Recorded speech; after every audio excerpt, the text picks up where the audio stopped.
Praise Lord. హల్లెలూయా. మరి దేవుని నామమునకు స్తోత్రములు. కూడి వచ్చిన మీ అందరికీ వందనములు. మరి ఈ సమయంలో పరిశుద్ధ గ్రంథము వైపుకి తిరుగుదాము. అందరూ బైబిల్ గనుక ఉన్నట్లయితే పరిశుద్ధ గ్రంథంని చూడండి. పరిశుద్ధ గ్రంథంలో హెబ్రీలకు రాసిన పత్రిక 10వ అధ్యాయము 19వ వచనము నుండి చదువుదాం. సహోదరులారా, యేసు మన కొరకు ప్రతిష్ఠించిన మార్గమున అనగా నూతనమైనదియు జీవము గలదియు ఆయన శరీరము అను తెర ద్వారా ఏర్పరచబడినదియు నైన మార్గమున ఆయన రక్తము వలన పరిశుద్ధ స్థలము నందు ప్రవేశించుటకు మనకు ధైర్యము కలిగి ఉన్నది కనుకను దేవుని ఇంటిపైన మనకు గొప్ప యాజకుడు ఉన్నాడు గనుకను మనస్సాక్షికి కల్మషము తోచకుండునట్లు ప్రోక్షించబడిన హృదయములు గలవారమును నిర్మలమైన ఉదకముతో స్నానము చేసిన శరీరములు గలవారమై ఉండి విశ్వాస విషయములో సంపూర్ణ నిశ్చయత కలిగి యథార్థమైన హృదయముతో మనము దేవుని సన్నిధానమునకు చేరుదుము. చాలండి. ప్రార్థన. స్తోత్రములు ప్రభువా, మహిమ గల రాజా, మీకే స్తుతులు స్తోత్రములు చెల్లించుకొనుచున్నాం. అయ్యా, ఈ ఉదయకాల సమయంలో నీ ప్రియబిడ్డల పాటల ద్వారా నిన్ను స్తుతించారు. చప్పట్లు కొట్టుచు, వాయిద్యాలు వాయించుచు, కంఠస్వరముల ద్వారా నిన్ను మహిమపరిచారు. ఇప్పుడు అతి ప్రాముఖ్యమైన భాగంలోకి మేము వచ్చాం ప్రభువా. మీరే మాతో మాట్లాడండి అయ్యా. నిజముగా నీ మాటలు వినటానికి మేము ఇష్టపడుచున్నాం. నీ మాటలు నిత్య జీవపు మాటలు, మరణములో నుండి జీవములోనికి దాటించే అయ్యా. నీతో సహవాసం చేయడానికి మేము వచ్చాం. ఈరోజు మేమందరం ఇక్కడ సజీవులుగా ఉన్నామంటే నీ కృపే ప్రభువా. అనేక ప్రమాదాల నుండి కాపాడేది కృప, రక్షించేది కృప, సంరక్షించేది కృప, భద్రపరిచేది కృప. అందుకే ప్రభువా, నీ కృప ద్వారాగే మేము ఇక్కడ ఉన్నాం ప్రభువా. అయ్యా, ఈ ప్రియబిడ్డలందరినీ జ్ఞాపకం చేసుకోండి. ఇక్కడ నుండి ఒక్క వ్యక్తి కూడా అనాలోచనగా వెళ్ళక ప్రతి వ్యక్తి నీ సన్నిధి యొక్క ప్రభావం పొందునుగాక. ఇక్కడ ఉన్న రోగులు స్వస్థత పొందుదురుగాక, బలహీనులు బలపరచబడుదురుగాక. అయ్యా, వ్యాధిగ్రస్తులు స్వస్థపరచబడుదురుగాక, నెమ్మది లేనివారు నెమ్మది పొందుదురుగాక. ఈ వాక్యం ద్వారాగా మీరు మహిమ తెచ్చుకోండి ప్రభువా. ఇక్కడ నీ ఆత్మీయ వాతావరణం కలగజేయండి ప్రభువా. ఇక్కడ నువ్వు ఉన్నావని మేము స్పృహ కలిగి ఉందుముగాక, భయభక్తులతో నిన్ను సమీపించుదుముగాక. సహాయమును దయచేయమని ప్రతి వ్యక్తితో మీరే మాట్లాడి మహిమ ఘనత ప్రభావాలు పొందుకోమని నజరేయుడైన యేసుక్రీస్తు నామములో ప్రార్థన చేసి అడిగి వేడుకొనుచున్నాము. ఆమేన్. హల్లెలూయా, హల్లెలూయా. కూర్చుందా.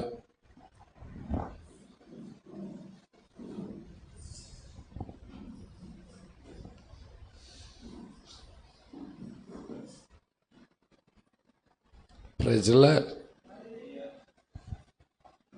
ఈ హెబ్రీలకు రాసిన పత్రిక ఇక్కడ మనము చదివిన వాక్య భాగాన్ని మరలా చదువుతూ ఉండండి.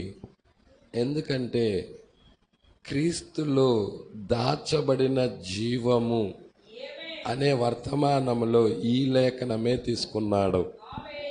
ప్రజల మనము క్రీస్తు లోపలికి ఎలాగెళ్తామో దీంట్లోనే ఉన్నది. మీరందరూ క్రీస్తు లోపలికి వెళ్ళాలని ఇష్టపడుతున్నారా? కాబట్టి చాలా జాగ్రత్తగా గమనిద్దాం. ఈరోజు వర్తమానం పోయిన 2 వారాలు చూసాము, ఇది 3వ వారం. కాబట్టి క్రీస్తులో దాచబడిన జీవం, క్రీస్తులో దాచబడిన జీవం. అందరూ అలర్ట్గా ఉండండి. ఎక్కువ సమయం ఏం తీసుకోను, కరెక్ట్గా 1 గంట దేవుడి సన్నిధిలో గడిపేద్దాం. హల్లెలూయా.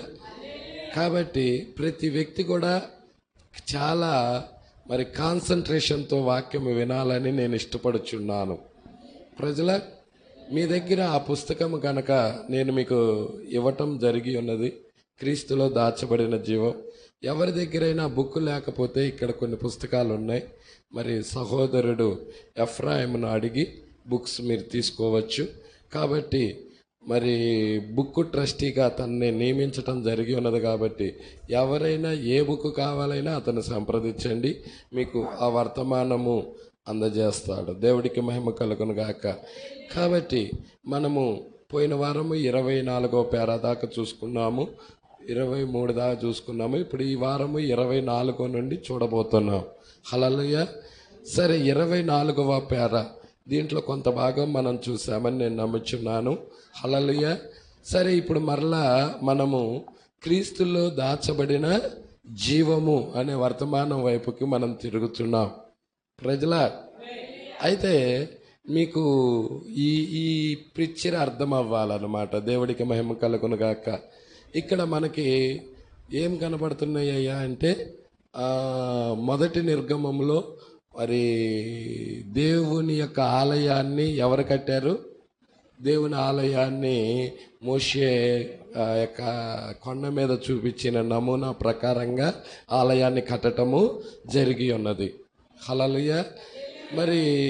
ఆలయములో 3 పార్ట్లుగా, ఆవరణము, పరిశుద్ధ స్థలము, అతి పరిశుద్ధ స్థలం.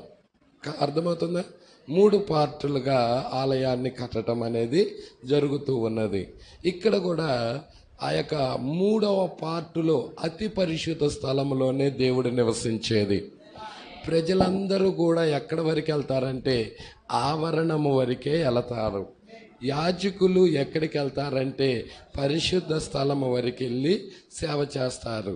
ప్రధాన యాజకుడు ఎక్కడికి వెళ్తాడంటే సంవత్సరానికి ఒకసారి, అది కూడా సంవత్సరానికి ఒకసారి అతి పరిశుద్ధ స్థలములోకి వెళ్తాడు. ప్రజల దేవుడికి మహిమ కలుగును గాక. ఈ విషయాలు చాలా జాగ్రత్తగా పట్టుకోవాలి. అయితే ప్రధాన యాజకుడికి ప్రత్యేకమైన డ్రెస్ ఉంటుంది. హల్లెలూయా. సరే, ఇక్కడ మనం చూసినట్లయితే ఇక్కడ 3 ఏంటంటే కొన్ని సంఖ్యలు కూడా మీకు చెప్పటం జరిగి ఉన్నది. ఏమేమి సంఖ్యలు అవి చెప్పండి? 3, 7, 12, 24, 40, 50. అవునా? ఆ సంఖ్యలు పట్టుకుంటున్నారా? వీటిల్లో దేవుడు కదలాడికలు కనపడతా ఉంటాయి. ప్రజల 3 అనేది చాలా ప్రాముఖ్యమైనది. ఎందుకంటే ప్రతిదీ కూడా 3లోనే సంపూర్తి అవుతున్నది. దేవుడు కూడా చూడు, ఆయన కార్యాలు 3లోనే ముగిస్తున్నాడు. నువ్వు చూసినట్టయితే తండ్రిగా వచ్చాడు, ఆయనే కుమారుడిగా వచ్చాడు, ఆయనే పరిశుద్ధాత్మతో ఉండి వధువుని తీసుకొని వెళ్ళిపోతున్నాడు. ప్రజల ఆయన కూడా, మనము చూడు, సంఘము కూడా నీతీకరణ ద్వారా వెళ్తుంది, శుద్ధీకరణ ద్వారా వెళ్తుంది, పరిశుద్ధాత్మ బాప్తిజం ద్వారాగా. అర్థమవుతుందా? హల్లెలూయా. సృష్టి కూడా విమోచించబడటము కూడా నోవాహు దినాలలో జలప్రలయము, తర్వాత యేసుక్రీస్తు టైంలో భూమి మీద రక్తము కార్చి శుద్ధీకరణ చేశాడు. ఆ తర్వాత అగ్ని బాప్తిజము. ప్రతి దానిలో కూడా 3 కనపడుతుంది. మనము ఇల్లు కట్టుకునేటప్పుడు కూడా వంటగది, ఆ తర్వాత ఇంకొకటి ఏమంటారు దాన్ని, అతిథి గది. హల్లెలూయా. అతిథి గది, వంటగది, తర్వాత అతిథి గది, తర్వాత బెడ్రూమ్, ప్రార్థనా గది. ప్రార్థనా గది అంటారు బెడ్రూమ్ని, ప్రార్థనా గది. హల్లెలూయా. 3 అన్నమాట. అయితే ఇవన్నీ గమనించుకుంటే మనకి ఈ వర్తమానము కొంచెం గ్రహించగలుగుతూ ఉంటాం. 24వ పేరా గనక మనం చూసినట్టయితే, సరే ఇప్పుడు మనం వంటగదిలో భుజిస్తాం. వంటగది దేనికి? వంటగదిని మనిషి పెట్టుకునేది దేనికి? భుజించటానికి. ఆహారము ఎక్కడ సిద్ధపరుస్తారు? బెడ్రూమ్లోనా? బెడ్రూమ్లో వండుతూ ఉంటారా? హల్లెలూయా. కాదు కాదు, అతిథి గదిలో కూడా వండరు. దానికి సపరేట్గా ఒక గది కట్టేస్తారు. అర్థమవుతుందా? ప్రతి ఇంట్లో దానికి సపరేట్గా ఒక గది ఉంటుందా ఉండదా? ప్రజల అక్కడే వంట సామాన్లు అన్నీ ఉంటాయి, అక్కడే షింక్ ఉంటుంది. హల్లెలూయా. అక్కడే గ్యాస్ పొయ్యి ఉంటుంది. హల్లెలూయా. దేవుడికి మహిమ కలుగును గాక. సాధ్యమైనంత వరకు అందరూ కూడా వంటగది ఏ దిక్కులో పెడతారంటే ఈ మూలన పెడతారు. వాయువు మూలన వంటగదిని పెట్టుకుంటా ఉంటారు. దేవుడికి మహిమ కలుగును గాక. అయితే మొత్తానికి మనకి కావలసినవి ఏంటంటే 3. ఒకటి వంటగది. వంటగది భుజించటం కొరకు ఆహారం సిద్ధపరచటం జరిగింది వంటగదిలో. అక్కడ నుండి దాన్ని భుజిస్తాం. రెండోది అతిథి గది. ప్రజల ఇక్కడ మనం చూద్దాం. ఇక్కడ చాలా అద్భుతమైన పాయింట్. భౌతిక సంబంధమైన దాన్ని తీసుకుంటున్నాడు, ఆత్మ సంబంధమైన దానికి పోలుస్తున్నాడు. ప్రజల తల్లి ఆహారాన్ని లేకపోతే భార్య ఆహారాన్ని వంటగదిలో సిద్ధపరిచి భర్తకి, పిల్లలకి, అందరికీ కూడా సిద్ధపరుస్తూ ఉంటుంది. హల్లెలూయా. అదే విధానంలో తల్లి తన బిడ్డల కోసం ఆహారాన్ని సిద్ధపరిచిన తర్వాత ఏ ఆహారాన్ని అయితే సిద్ధపరిచిందో ఆ ఆహారాన్ని తన బిడ్డలకి వడ్డిస్తుంది. ప్రజల ఆ బిడ్డలందరూ కూడా ఆహారాన్ని ఏం చేస్తారు? భుజిస్తారు. అవునా? భుజిస్తారు. ఎవరన్నా వచ్చినా, ఫ్రెండ్ వచ్చినా, స్నేహితుడు వచ్చినా, స్నేహితురాలు వచ్చినా, లేకపోతే ఎవరో ఒక బంధువు వచ్చినా ఎక్కడికి అయ్యా రండి కూర్చోండి అని ఆహారము పెట్టడము జరుగుతుంది. అవునా కదా? రావటంతో నువ్వెవడవే, ఎందుకు వచ్చావు, ఏంటి అంటారా? అట్టకేమనరు. ఒక క్రైస్తవుడు ఎప్పుడు అలాగ పిలవడు. ఒక క్రైస్తవుడికి కొన్ని పద్ధతులు ఉన్నాయి. గౌరవం ఉంటుంది, గౌరవిస్తాడు. ప్రజలా దేవుడికి మహిమ కలుగును గాక. నువ్వెందుకు వచ్చావు ఏంటి అని అడగరు. రాంగల్నే అయ్యా రండి అయ్యా, మిమ్మల్ని చూడటం చాలా సంతోషంగా ఉన్నది, మరలా మీరు మమ్మల్ని దర్శించడానికి దేవుడు కృప చూపించారు, రండి అయ్యా అని లోనికి తీసుకొని వెళ్తాం. అయ్యా కాళ్ళు కడుక్కోండి అని కాళ్ళు కడుక్కున్న తర్వాత చక్కగా కూర్చోబెడతాము. సోఫా ఉంటే సోఫా, కుర్చీ ఉంటే కుర్చీ, మంచం ఉంటే మంచం మీద మన స్తోమత కొద్దీ కూర్చోబెట్టిన తర్వాత ఫ్యాన్ వేసి చక్కగా కూర్చోయ్యా రెస్ట్ తీసుకో అని కూర్చోబెట్టి ఇక వంటగదిలో ఏదైతే సిద్ధపరిచామో తీసుకొచ్చేసి ఆ వ్యక్తికి ఇస్తామా? ఇది మొదటి స్టెప్పు. హల్లెలూయా. ఆత్మీయం దగ్గరికి వద్దాం. భౌతికంగానే అదేగా జరుగుతుంది. ఆత్మ సంబంధంగా వద్దాం. ప్రజల ఆహారం ఏదో కాదు, మరి వాక్యమే ఆహారమై ఉన్నది. ప్రజల ఆహారము వాక్యమే, ఆత్మ సంబంధమైన వాక్యము. ఇప్పుడు తండ్రి ఆయనే, తల్లి ఆయనే, వంటను సిద్ధపరిచేది కూడా ఆయనే. ప్రజల మీకు తెలుసా, యాకోబు మరి ఆహారము మరి ఏశావు పెద్ద కుమారుని పిలిచి నేను దీవిస్తాను వెళ్ళిపోయి ఇస్సాకు ఇలాగంటున్నాడు. ఎవరితో? ఏశావుతో. ఇస్సాకు అనమాట, తండ్రి పేరు ఏంటంటే ఇస్సాకు. ఏశావుతో ఇలా అంటున్నాడు, అయ్యా నువ్వు వెళ్ళి ఒక మంచి దుప్పి మాంసము వేటాడి, ఒక దుప్పినే జింకనో ఏదో ఒక దాన్ని ఏటాడి త్వరగా నాకు ఆహారం సిద్ధపరచు, నేను నిన్ను దీవిస్తానని చెప్పగలనే ఇక ఈయన అడవులకు వెళ్ళిపోతా ఉంటాడు. ఈ మాట ఎవరింటారు? చక్కగా రెబ్కా వింటది. భార్య, ఇస్సాకు భార్య రెబ్కా వింటది. హల్లెలూయా. విన్న తర్వాత అరే నా చిన్న కుమారుడికి దీవెన లేకుండా చేతనం చూస్తున్నారు. కాదు, జ్యేష్ఠత్వ ఆశీర్వాదాలు వెళ్ళి నా చిన్న కుమారుడికే కావాలి అని ఏం చేస్తుందంటే గబగబా, అరే నువ్వేం చేస్తావంటే ఒక మేక పిల్లని తీసుకొని రాపో అంటది. అయితే గొర్రె పిల్లని తీసుకొని రాపో అని చెప్పేసి అది తీసుకొని వచ్చిన తర్వాత దాన్ని పన్నాళ్ళకి ఎప్పచెప్పేసి దాన్ని చంపేపించి మాంసం తీసుకొచ్చేసి గబగబా వండేసి ఆ చర్మం ఏమో యాకోబు చేతులకి కట్టేసి, ఆ చర్మము అదే జంతు చర్మం ఉంటుంది కదా, ఆ చర్మం తీసేసి యాకోబు చేతులకు కట్టేసి, ఈ ఆహారాన్ని నేను సిద్ధపరిచాను, మీ తండ్రికి పెట్టుపో అంటే నువ్వు ఆ తండ్రి దగ్గర నుంచి ఆశీర్వాదాలు పొందుకో అని చెప్తుంది. ఎవరు చెప్తుంది? తల్లి రేవక. అర్థమవుతుందా? పట్టుకోండి. తండ్రి ఏమో పెద్దాడంటే ఇష్టం, తల్లికేమో చిన్నాడంటే ఇష్టం. అక్కడ కూడా ఉందా అది? హల్లెలూయా. ఉందా లేదా? దేవుడికి మహిమ కలుగును గాక. అయితే ఎప్పుడైతే ఆ విధంగా చెప్పటం జరిగి ఉన్నదో, దేవుడికి మహిమ కలుగును గాక. యాకోబు ఇక అమ్మ మరి నన్ను పట్టుకున్నాడు అనుకో, దీవెనలకు బదులుగా శాపాలు వస్తాయి తల్లి, నేను అవి చెయ్యాలంటే భయంగా ఉంది అని చెప్తే, ఆ శాపాలు ఏదో నా మీదకి వచ్చుడు కాక నువ్వు వెళ్ళు ముందు అని ఆ ఒత్తిడి చేసి యాకోబును తండ్రి దగ్గరికి పంపించేసింది. పంపించగలే ఎల్లంగల్లే మనాడు ఏమంటాడో తెలుసా? డాడీ ఆహారం తీసుకొని వచ్చాను. ఎవరు నాయన, ఎవరు నువ్వు అని అంటాడు. కళ్ళు సరిగా కనపడవు, మంద దృష్టి సరిగా కళ్ళు. ఇసాకుకి వయసు పెద్దదవటం వల్ల పెద్దదవంగల్ని ఏమొస్తా ఉంటాయి? చుక్కడాలు వస్తాయి కదా, చుక్కడాలు. అర్థమవుతుందా? మంద దృష్టి లోపం అన్నమాట. లవోదికయ కాలం కూడా అలాంటిదే. ప్రజలా అయితే దృష్టి లోపంగా ఉండడం వల్ల, నాయన ఎవరు నాయన అంటే, నేను నీ కుమారుడిని ఏశావుని అంటాడు. కానీ ఏశావు కాదు, యాకోబు. ఏశావుని అని చెప్తా ఉంటాడు. ఏంటి ఏశావా? స్వరం చూస్తేనే యాకోబు స్వరంలా ఉంది, ఏది తడిగి చూస్తా దగ్గరికి రా అని అంటాడు. అమ్మ అప్పటికి భయపడతా వణుకుతూ అక్కడికి వెళ్ళి, అయ్యా ఇదిగో చూడు, తడివి చూడుకో అని చెబితే చేతులు ఇట్టి పట్టుకొని చూస్తూ ఉంటాడు. తడివి చూస్తేనేమో ఏసావే, స్వరం మాత్రం ఏదో తేడా ఉంది మొత్తానికి యాకోబు. సరే ఏదైతేలే, నువ్వు ఏసావే కదా, తీసుకొచ్చింది పెట్టు, జ్యేష్ఠతో ఆశీర్వాదాలు ఇస్తా, పెద్దోడు ఆశీర్వాదాలన్నీ నీకే ఇస్తా, పెట్టేసే అనగానే ఆ ఆహారం సిద్ధపరిచిన ఆహారాన్ని తల్లి ఏం చేస్తుందంటే, అదే యాకోబు ఏం చేస్తాడంటే చక్కగా తండ్రికి సిద్ధపరిచి ఇచ్చేస్తూ ఉంటాడు.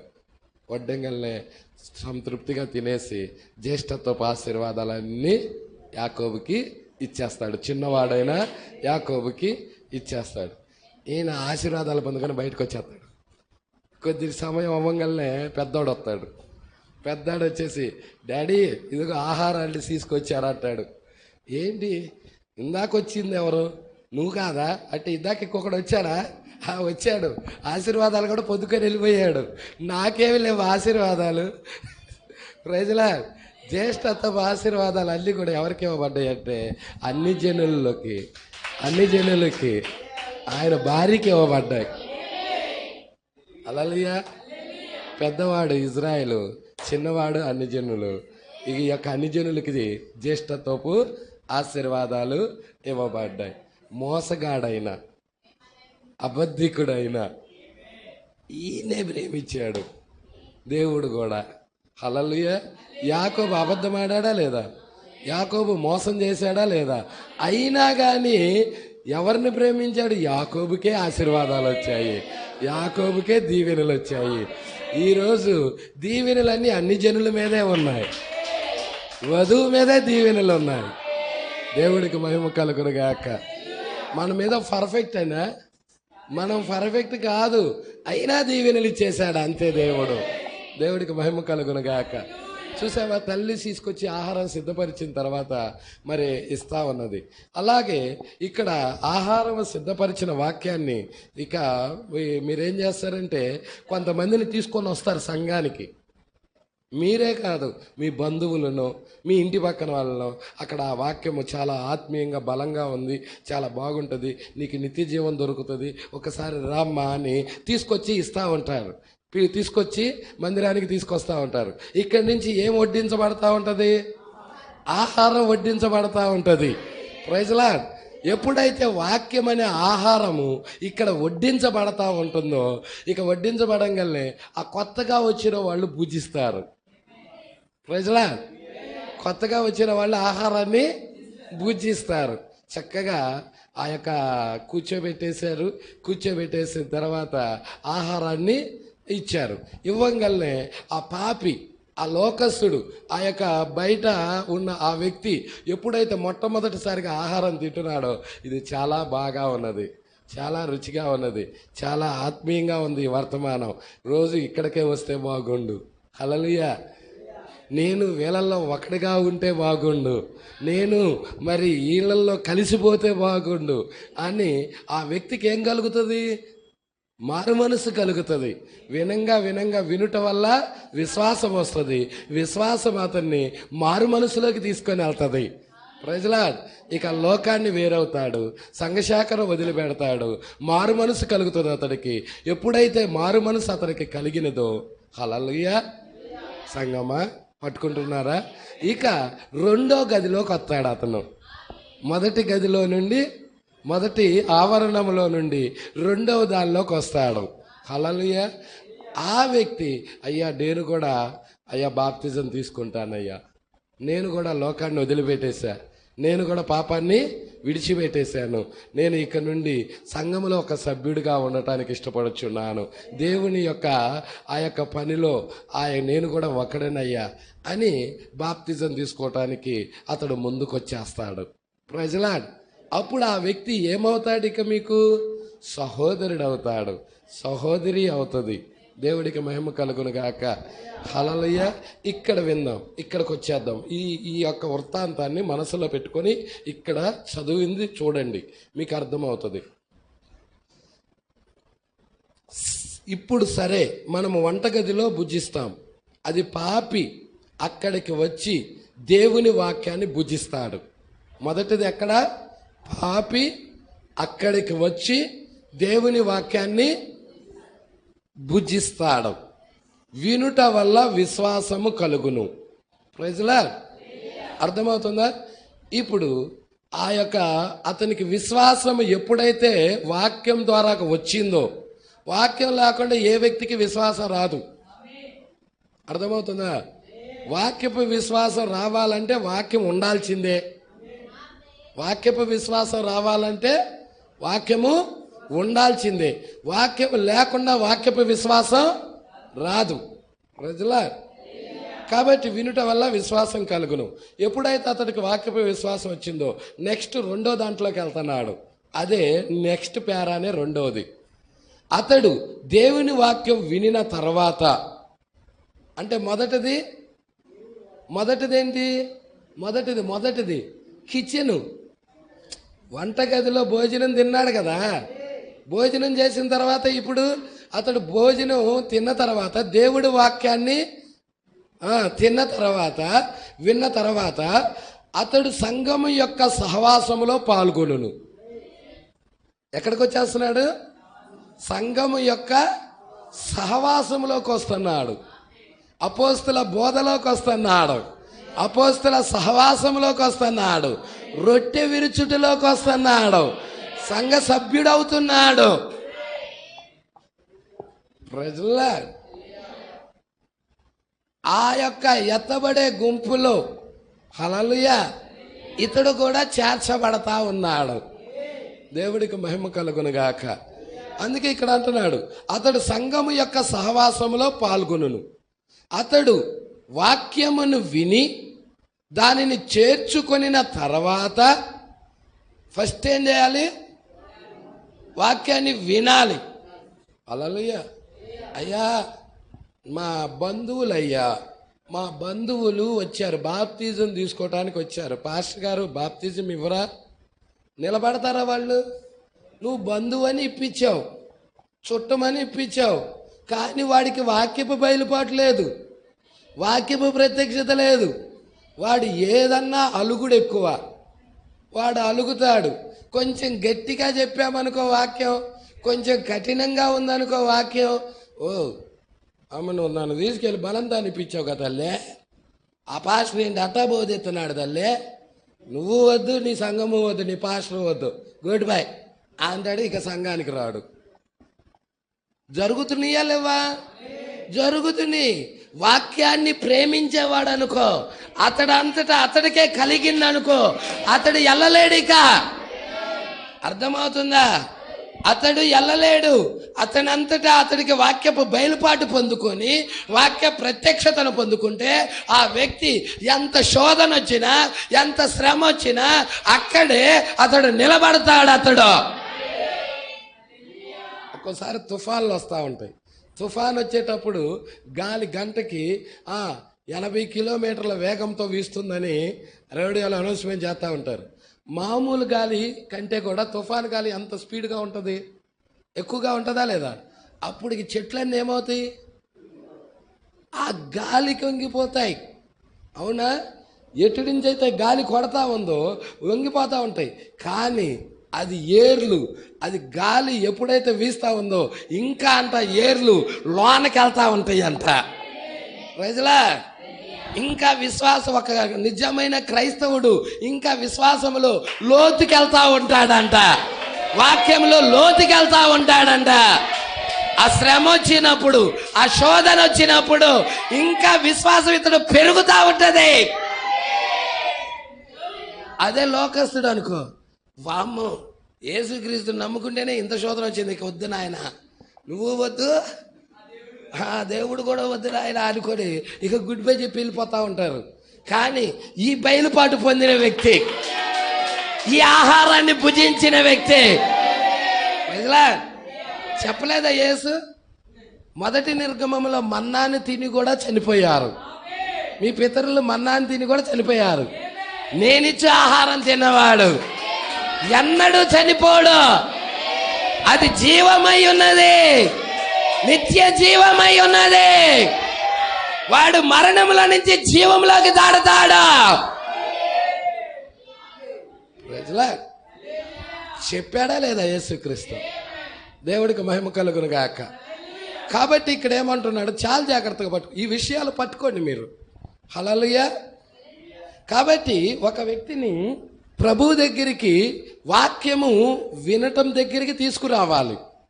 కానీ నువ్వు అతడికి అయ్యా బాప్తిజం తీసుకో, సహవాసంలో చేరు అని కూడా చెప్పకూడదు. హల్లెలూయా.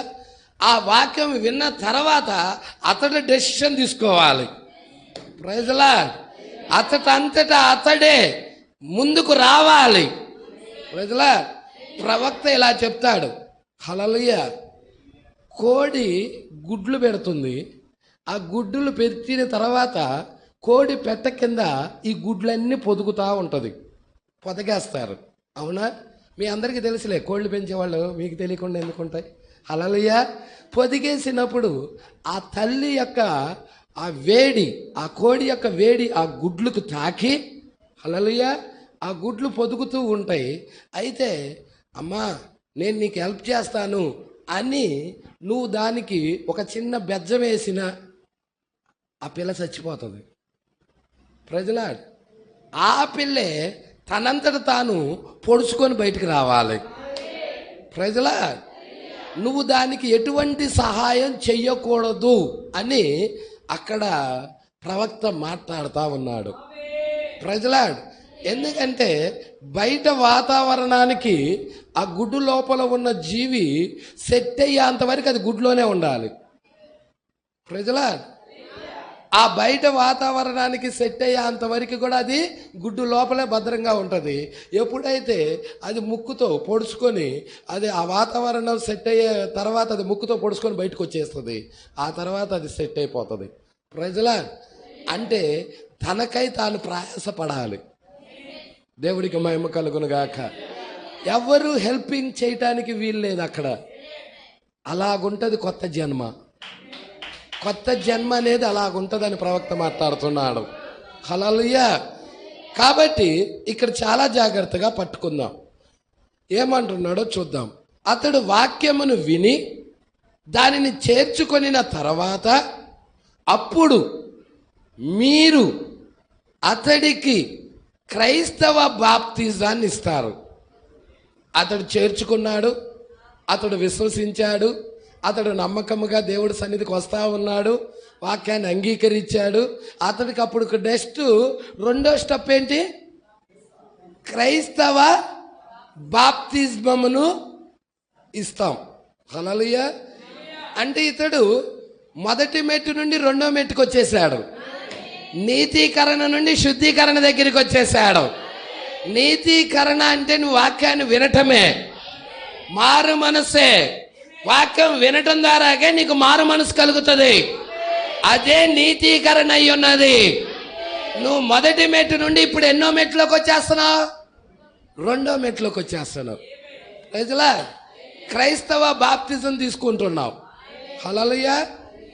దాని ద్వారా అతడు సహవాసములో ప్రవేశిస్తాడు. ఇక మనమంతా కూడా ఒక సహవాసము, అపోస్తుల యొక్క సహవాసం. దేంట్లో చేర్చబడుతున్నాం?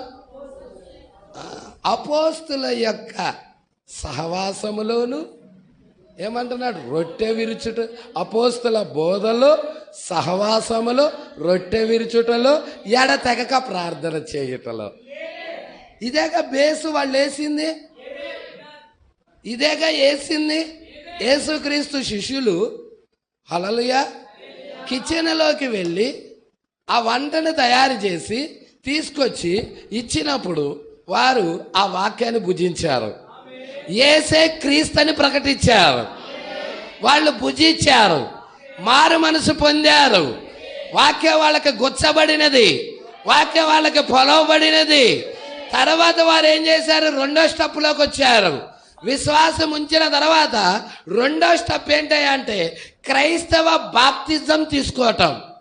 ఏంటి క్రైస్తవ బాప్తిజం అంటే? ప్రభు అయిన యేసుక్రీస్తు నామములో బాప్తిజం తీసుకోవటమే క్రైస్తవ బాప్తిజం అయి ఉన్నది. ప్రజలా తండ్రి కుమార పరిశుద్ధాత్మ కాదు. తండ్రి యొక్క కుమారుని యొక్క పరిశుద్ధాత్మ యొక్క నామంలో నీకు ముంచుతున్నానని 3 సార్లు అర్థమవుతుందా? పట్టుకొని ముంచడం లేపడం, ముంచడం లేపడం కాదు. ప్రజలా క్రైస్తవ బాప్తిజం అపోస్తులు ఎలా ఇచ్చారు? బాప్తిజం ఏ విధమైన బోధ బోధించారు అపోస్తులు? ఆ విధమైన బోధలో పెంచబడుతూ క్రైస్తవ బాప్తిజం తీసుకొని అపోస్తుల యొక్క సహవాసంలోకి వస్తుంది. ఇది రెండవ మెట్టు. Praise Lord. ఇది ఎన్నో మెట్టు? ఇవన్నీ నువ్వు పట్టుకోవాలి. నీ ఆత్మ సంబంధంగా ఎత్తబడాలనే వారి కోసం.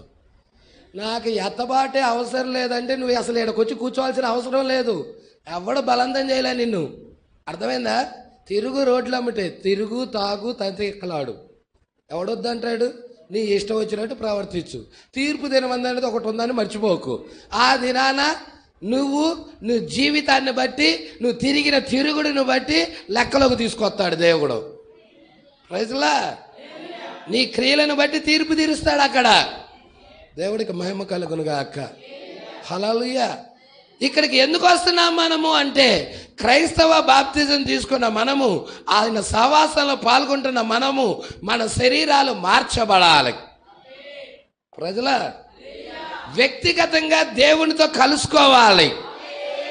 అది 3వ స్టెప్లో ఉన్నది. దేవుడు నీవు ఏకమవటం. హల్లెలూయా. దేవుడికి మహిమ కలుగునుగాక. దాని దగ్గరికే మనం వెళ్ళబోతున్నాం. చాలా జాగ్రత్తగా వింటున్నారా? హల్లెలూయా. ఇప్పుడు అతడు ఇక్కడ దాకా అందరు వచ్చారు, బాగానే ఉంది. ఇక్కడ దాకా అందరు వచ్చారు, ఇక్కడ ఉన్న వాళ్ళందరూ ఇక్కడ దాకా వచ్చారు, బాగానే ఉంది. ఇప్పుడు 3వ స్టెప్. ఇజ్రాయేల్ ప్రజలు కూడా ఐగుప్తుని విడిచారా లేదా? అది మొదటి స్టెప్. అరణ్య యాత్రలో ఉన్నారా లేదా? రెండవ స్టెప్ శుద్ధీకరణ. అది హల్లెలూయా. వాగ్దాన భూమిలోకి వెళ్ళాలనుకునేదలికే ఇద్దరే వెళ్ళారు. 3వ దగ్గరికి వెళ్ళేదలికే అక్కడ కాదేశు బర్నయ ఒకటి ఉన్నది. కాదేశు బర్నయ న్యాయ తీర్పు అయి ఉన్నది. ఆ న్యాయ తీర్పు దగ్గరికి వచ్చేసేదలికే అందరూ కూడా ఆగిపోయారు అక్కడ. Praise Lord. అర్థమవుతుందా? పట్టుకుంటున్నారా? మీరు టీలు కాస్తారుగా. టీలు కాసేవాళ్ళు చాలామంది ఉన్నారు. పురుషుల్లో ఉన్నారు, స్త్రీలలో కూడా ఉన్నారు. అవునా? టీలు కాసేటప్పుడు దాంట్లో టీ పొడి ఇంత గుప్పెడు పడేస్తాం. పడేసిన తర్వాత అదంతా మరిగిన తర్వాత ఆ యొక్క టీ పొడితో టీ ఇస్తారా? ఏం చేస్తారు? దానికి అక్కడ ఏదో ఒక వడగట్టేది పెడతారు. వడగట్టేది ఉంటుందా? ఎందుకు వడగట్టేది? ఆ టీ పొడి కిందకి దిగకుండా ఆపటానికి. ఆ టీ పొడి కిందకి దిగదు, ఆగిపోయింది. ఆ వడగట్టేది అడ్డ పెట్టేదానికే. అవునా కాదా? ఆ పైన ఆగిపోతుంది అది.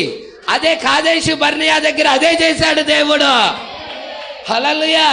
అనేకులు వచ్చి అక్కడికి ఆగిపోయారు, లోనకి వెళ్ళలేకపోయారు, వాగ్దాన దేశానికి వెళ్ళలేకపోయారు. పట్టుకుంటున్నారా? నువ్వు ఆగిపోయే వ్యక్తిగా ఉంటే దానివల్ల ఉపయోగం లేదు. నువ్వు వాగ్దాన దేశానికి వెళ్ళే వ్యక్తిగా ఉండాలి. రైతులా, ఆ టీ పొడి ఎప్పుడైతే ఆ జల్లిడి వడపోతుంది పెడతావో అమ్మటే ఆగిపోతుంది. అక్కడ కిందకి దిగిపోయి లోనికి వెళ్ళిపోతుందా? ఆగిపోతుంది అది. హల్లెలూయా. నీ జీవితం వాక్య ప్రకారంగా లేనప్పుడు, నీ జీవితం వాక్యంతో లేనప్పుడు, లోకంతో ఉన్నప్పుడు నువ్వు ఆగిపోతావు. దేవుడి రాజ్యానికి వెళ్ళలేవు, ఇక్కడే ఆగిపోతావు. రైతులా, ఆ 3వ స్టెప్లోకి రాలేవు, ఆగిపోతావు. ప్రజల ఇది సామాన్యమైన వర్తమానం కాదు. ఇది ఎన్నిసార్లు చదివినా కానీ, ఒకటి కాదు ఎన్నిసార్లు చదివినా కానీ, హల్లెలూయా, ఈ ఒక్క బుక్కులోనే అంత జీవం ఉంది. దేవుడికి మహిమ కలుగునుగాక. నేను చదివేశాక అది టకటకటక చదివేసినా నీకు నీకు ఆ ఫస్ట్ ఎలాగున్నావో చివరికి కూడా అలాగే ఉంటావు. కానీ ఒక్కొక్క పేరాలో ఉన్న మాధుర్యం బయటకు తీస్తుంటే, హల్లెలూయా, దానిలో ఉన్న జీవం బయటికి తీస్తుంటే అక్కడ సంఘం ఎంతో ఆనందిస్తూ ఉంటుంది. Praise the Lord. తర్వాత అంటున్నాడు చూడండి, దాని ద్వారా అతడు సహవాసములో ప్రవేశిస్తాడు. అది రెండవది. అవునా? రెండవదేనా? తరువాత అతడు సమాజములో ప్రవేశించును. ఎక్కడికి వెళ్తున్నాడు? సమాజంలోకి వెళ్ళిపోతున్నాడు. Praise the Lord. చూడండి, తర్వాత నీవు వంటగది నుండి అతిథి గదిలోకి వస్తున్నావు. వంటగది మొదటిది, అతిథి గది రెండోది. అర్థమవుతుందా? ఇప్పుడు క్రైస్తవ సహవాసంలోకి వచ్చేసావు. అది ఎన్నోది? బాప్తిజం తీసుకొని క్రైస్తవ సహవాసంలో రొట్టె విరుచుట్లో నువ్వు పాల్గొంటున్నావంటే రెండోది అది. Praise the Lord. కొంతమంది వంటగది కాడే ఉన్నారు, కొంతమంది ఎక్కడున్నారు? వంటగది కాడే ఉన్నారు, నీతీకరణ దగ్గరే ఉన్నారు. కొంతమంది శుద్ధీకరణ దగ్గరికి వచ్చేసారు. ప్రజలా, ఈ 3 లేకుండా ఎత్తబాటు లేదా పాస్టర్ గారు? ప్రతి క్రైస్తవుడు ఈ 3 ద్వారా వెళ్ళాల్సిందే, అప్పుడే ఎత్తబాటులోకి వెళ్తాడు. వెళ్ళకుండా ఉంటే ఆ వ్యక్తి ఆగిపోతాడు. నీతీకరణ జరగాలి, శుద్ధీకరణ జరగాలి, పరిశుద్ధాత్మ బాప్తిజం జరగాలి. ఇవి జరగకుండా ఆ వ్యక్తి వాగ్దాన దేశంలోకి వెళ్ళలేడు, ఎత్తబాటులోకి వెళ్ళలేడు. Praise the Lord. సంగమా, పట్టుకుంటున్నావా? హల్లెలూయా. మొదటి నిర్గమములో ఐగుప్తుని విడిచిపెట్టుట. అదేంటది? నీతీకరణ. మొదటి స్టెప్, మొదటి మెట్టు. రెండో మెట్టు ఏది? ఐగుప్తుని విడిచిన తర్వాత వాళ్ళకి ఏమేమి కావాలో, ఏమేమి అవసరమో దేవుడే వాళ్ళకి సమకూరుస్తా ఉన్నాడు. అరణ్యంలో వాళ్ళకి ఆహారం కావాలంటే మన్నాను కురిపిస్తా ఉన్నాడు. అరణ్యంలో వాళ్ళకి నీళ్లు కావాలంటే బండను కొట్టి నీళ్ళు ఇస్తా ఉన్నాడు. అరణ్యంలో వాళ్ళకి మాంసం కావాలంటే గాలిని పంపించి పూరిళ్ళు ఇచ్చాడు. వాళ్ళకి అరణ్యంలో వాళ్ళకి స్వస్థత కావాలి, సర్పాలు వచ్చి కాటేస్తా ఉన్నాయి, అక్కడ ఇత్తడి సర్పాన్ని నిలబెట్టాడు. దేవుడికి మహిమ కలుగును గాక. ప్రతిదీ ఆయన బాధ్యత తీసుకుంటున్నాడు రెండో దాంట్లో. హల్లెలూయా. నువ్వు మొదటి మెట్టుకు రావాలి. మొదటి మెట్టు నుండి నువ్వు రెండో మెట్టులోకి వచ్చినప్పుడు నీ గురించి ఆయన బాధ్యత తీసుకుంటా వస్తున్నాడు. హల్లెలూయా. తర్వాత 3వ మెట్టు ఉన్నది, అదే కానాన్ అయి ఉన్నది. అది మొదటి నిర్గమము గురించి. రెండో నిర్గమం దగ్గరికి వచ్చేదానికే మారు మనసు మొదటిది. రెండోది పాప క్షమాపణ నిమిత్తము ప్రతివాడు యేసుక్రీస్తు నామములో బాప్తిజం తీసుకోవటం రెండవ మెట్టు. మూడోది పరిశుద్ధాత్మ బాప్తిజం పొందుకోవటం మూడవ మెట్టు. ప్రజలా, పట్టుకుంటున్నావా? ఈ 3. ఇప్పుడు 3వ నిర్గమం దగ్గరికి వస్తున్నాం. హల్లెలూయా. ఇప్పుడు మనం ఉన్నది ఎన్నో నిర్గమంలో? 3వ నిర్గమంలో. 3వ నిర్గమంలో మనల్ని దేవుడు ఏం చేస్తున్నాడు? వాక్యాన్ని కాలపు దూత ద్వారా వర్తమానం పంపించాడు. వినుట వల్ల, వాక్యము వినుట వల్ల విశ్వాసం వస్తుంది. మనకి ఆ యొక్క కిచెన్లో నుంచి ఆహారం వడ్డిస్తా ఉన్నాడు. ఆ వాక్యం వస్తా ఉంది. ఆది అపోస్తలుల బోధ వస్తా ఉన్నది. ఇప్పుడు మనం భుజించటం ద్వారా హల్లెలూయా. మొదటి మెట్టు నుండి హల్లెలూయా. మొదటి మెట్టు మనకేంటి? విశ్వాసం కలుగుతూ ఉన్నది. విశ్వాసం కలిగిన మనము, మారు మనసు కలిగిన మనము, అయ్యా మాకు క్రైస్తవ బాప్తిజం ఇవ్వవా అని వచ్చాం. ప్రజలా ఏ బాప్తిజము? చాలా రకాలుగా, కొందరు చిలకరింపులు ఇస్తారు, కొందరు జెండా కింద ప్రమాణాలు ఇస్తారు, రకరకాల, కొందరు ఫోనుల ద్వారా ఇస్తారు. హల్లెలూయా. కొందరు యేసునామములు అని ఇస్తారు, కొందరు తండ్రి కుమార పరిశుద్ధాత్మ అని ఇస్తారు. రకరకాల బాప్తిజాలు భూమి మీద ఉన్నాయి. అయితే నాకు క్రైస్తవ బాప్తిజం కావాలయ్యా. వాక్య ప్రకారంగా ఉన్నది కావాలయ్యా. ఎన్ని ఉన్నా గానీ వాటన్నిటితో నాకు సంబంధం లేదు. ఆది అపోస్తలులు, యేసుక్రీస్తు యొక్క శిష్యులు ఎలాంటి బాప్తిజం ఇచ్చారో ఆ బాప్తిజం కావాలయ్యా. ప్రజలా ఇప్పుడు క్రైస్తవ బాప్తిజం తీసుకుంటావు. అపోస్తల బోధలో ఉంటావు, అపోస్తల సహవాసంలో ఉంటావు, రొట్టె విరుచుటలో ఉంటావు, ఎడతెగక ప్రార్థన చేయుటలో ఒక విశ్వాసిగా, నమ్మకస్తుడిగా ఉంటావు. అది 2వ మెట్టు. Praise Lord. హల్లెలూయా. ఇప్పుడు 2వ మెట్టులో నమ్మకంగా ఉన్నవాడు ఇక దేవుడు 3వ మెట్టుకి తీసుకొని వెళ్తాడు. హల్లెలూయా. సరే, ఇక్కడికి వద్దాం. ఇప్పుడు మన 2వది ఏంటి? అతిథి గృహం. హల్లెలూయా. మొదటిది వంటగది, 2వది అతిథి గదిలోకి వస్తావు. అక్కడ నీవు నీ పొరుగువానితో సహవాసం చేస్తావు. అవునా? నీ పొరుగువాడి పాదాలు కడుగుతావు, నీ పొరుగువాడిని హత్తుకుంటావు. అవునా? హల్లెలూయా. నీ పొరుగువాడితో కరచరణం, గాడ్ బ్లెస్ యూ బ్రదర్ అని చెప్తావు. హల్లెలూయా. అక్కడ నీకేముంటది? ఆ అతిథి గృహంలో ఏముంటది? పొరుగువాడితో సహవాసం చేస్తావు. అదేనా అపోస్తల బోధయందు ఆ 2వ, అది ఆ మెట్టును చూసావా? సహవాసం. 2వ మెట్టులో ఉన్నది ఇక్కడ నువ్వు పూర్తి చేస్తా ఉన్నావు. సహవాసం చేస్తా ఉన్నావు, నీ పొరుగువాడితో సహవాసం చేస్తా ఉన్నావు. ప్రజలాడ్ పట్టుకున్నారా? నేను అపోస్తల కార్యం 2:38లోకి వెళ్తున్నాను, మరలా ఇక్కడికి వస్తున్నాను. నీ జీవితాన్ని తీసుకుంటున్నాను, అక్కడికి పోల్చి చూపిస్తున్నాను. ప్రజలాడ్ పట్టుకుంటున్నారా సంగమా? ఇక్కడ 2వ మెట్టులో అతిథి గదిలోకి వస్తావు. అక్కడ నీ పొరుగువాడితో సహవాసం చేస్తావు. అక్కడ నీవు ఇతరులతో, నువ్వు అక్కడవే కాదు, అనేక మంది వస్తారు. హల్లెలూయా. ఓ ఈడు నా కులం కాదు, వీడితో నాకు సంబంధం లేదు, పక్కనుండు అంటాడా? వాడు కులగజ్జాడు ఉంటే అట్టగా అంటాడు. ఇది కులగజ్జాడు వర్తమానం కాదు, ఇది కుల పిచ్చాడు వర్తమానం కాదు, ఇది యేసుక్రీస్తు రక్తములో కడగబడిన వర్తమానం. హల్లెలూయా. అతడు ఏ కులస్తుడైనా గాని, అతడు ఏ మతస్థుడైనా గాని, అతడు యేసుక్రీస్తుని దేవుడిగా అంగీకరిస్తే, అతడు క్రైస్తవ బాప్తిజం తీసుకుంటే అతడు నా సహోదరుడు అయి ఉన్నాడు, ఆమె నా సహోదరి అయి ఉన్నది. Praise Lord. ఇంకా వీడి లోపల పోలేదు అంటే వీడు ఇంకా క్రైస్తవ బాప్తిజం తీసుకున్నా కానీ చచ్చిపోలా. ఆ ఇజ్రాయేల్ ప్రజలు ఐగుప్తుని విడిచారు కానీ లోనున్న ఐగుప్తు చావల. అయ్యే జ్ఞాపకాలు చేస్తున్నాయి పద్దాక. అయ్యో అక్కడ ఉన్నప్పుడు, ఐగుప్తులో ఉన్నప్పుడు నైలు నదిలో చేపలు తీసుకొచ్చి అమ్మేవాళ్ళే. ఆ చేపలు, ఆ బురదలో ఉన్న చేపలు తింటా ఉండేవాళ్ళం. ఇక్కడ పద్దాక మన్నానేనా, మన్నా మన్నా మన్నా మన్నా మన్నా. దేవదూతలు తినే ఆహారమేనా? ఒక్కసారన్నా ఐగుప్తుకి వెళ్తే బాగుండు, ఆ చేపలు తింటే. వాడి మనసు అంతా ఎక్కడ వెళ్ళింది? ఈడు మనసు కూడా అట్లాగే చచ్చింది. ఈడు క్రైస్తవ బాప్తిజం తీసుకున్నాడు కానీ తీసుకోవడానికి లోనున్న ఐగుప్తు చావలా, లోనున్న కులగజ్జి చచ్చిపోలా, లోనున్న లోకం చచ్చిపోలా. దేవుడికి మహిమ కలుగును గాక. అదొక కుష్టు వ్యాధి. గజ్జి లేక కుష్టు వ్యాధి. ప్రజలా నిజమండి.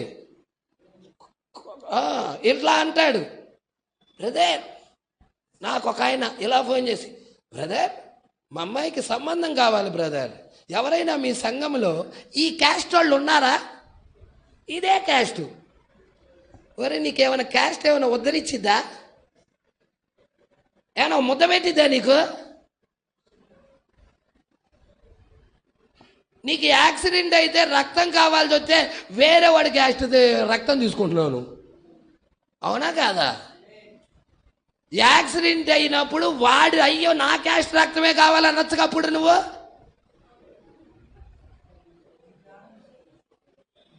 అప్పుడు ప్రాణం మీదకి వచ్చింది, ఇది ప్రాణం కాదా? ప్రైజ్లా సంగమా పట్టుకోండి. మానవుడు కొన్ని పరిధులలో ఏంటి కట్టుబాట్ల కింద ఉండిపోయాడు, ఆచారాల కింద ఉండిపోయాడు. అన్నిటిని విడిచి వాక్యం దగ్గరికి రావాలి. ప్రైజ్లా ఒక స్త్రీని పెళ్లి చేసుకోవాలంటే ఆ పురుషుడు పోషించేవాడైతే చాలు. ప్రైజ్లా ఆ స్త్రీని జాగ్రత్తగా చూసుకునేవాడైతే చాలు.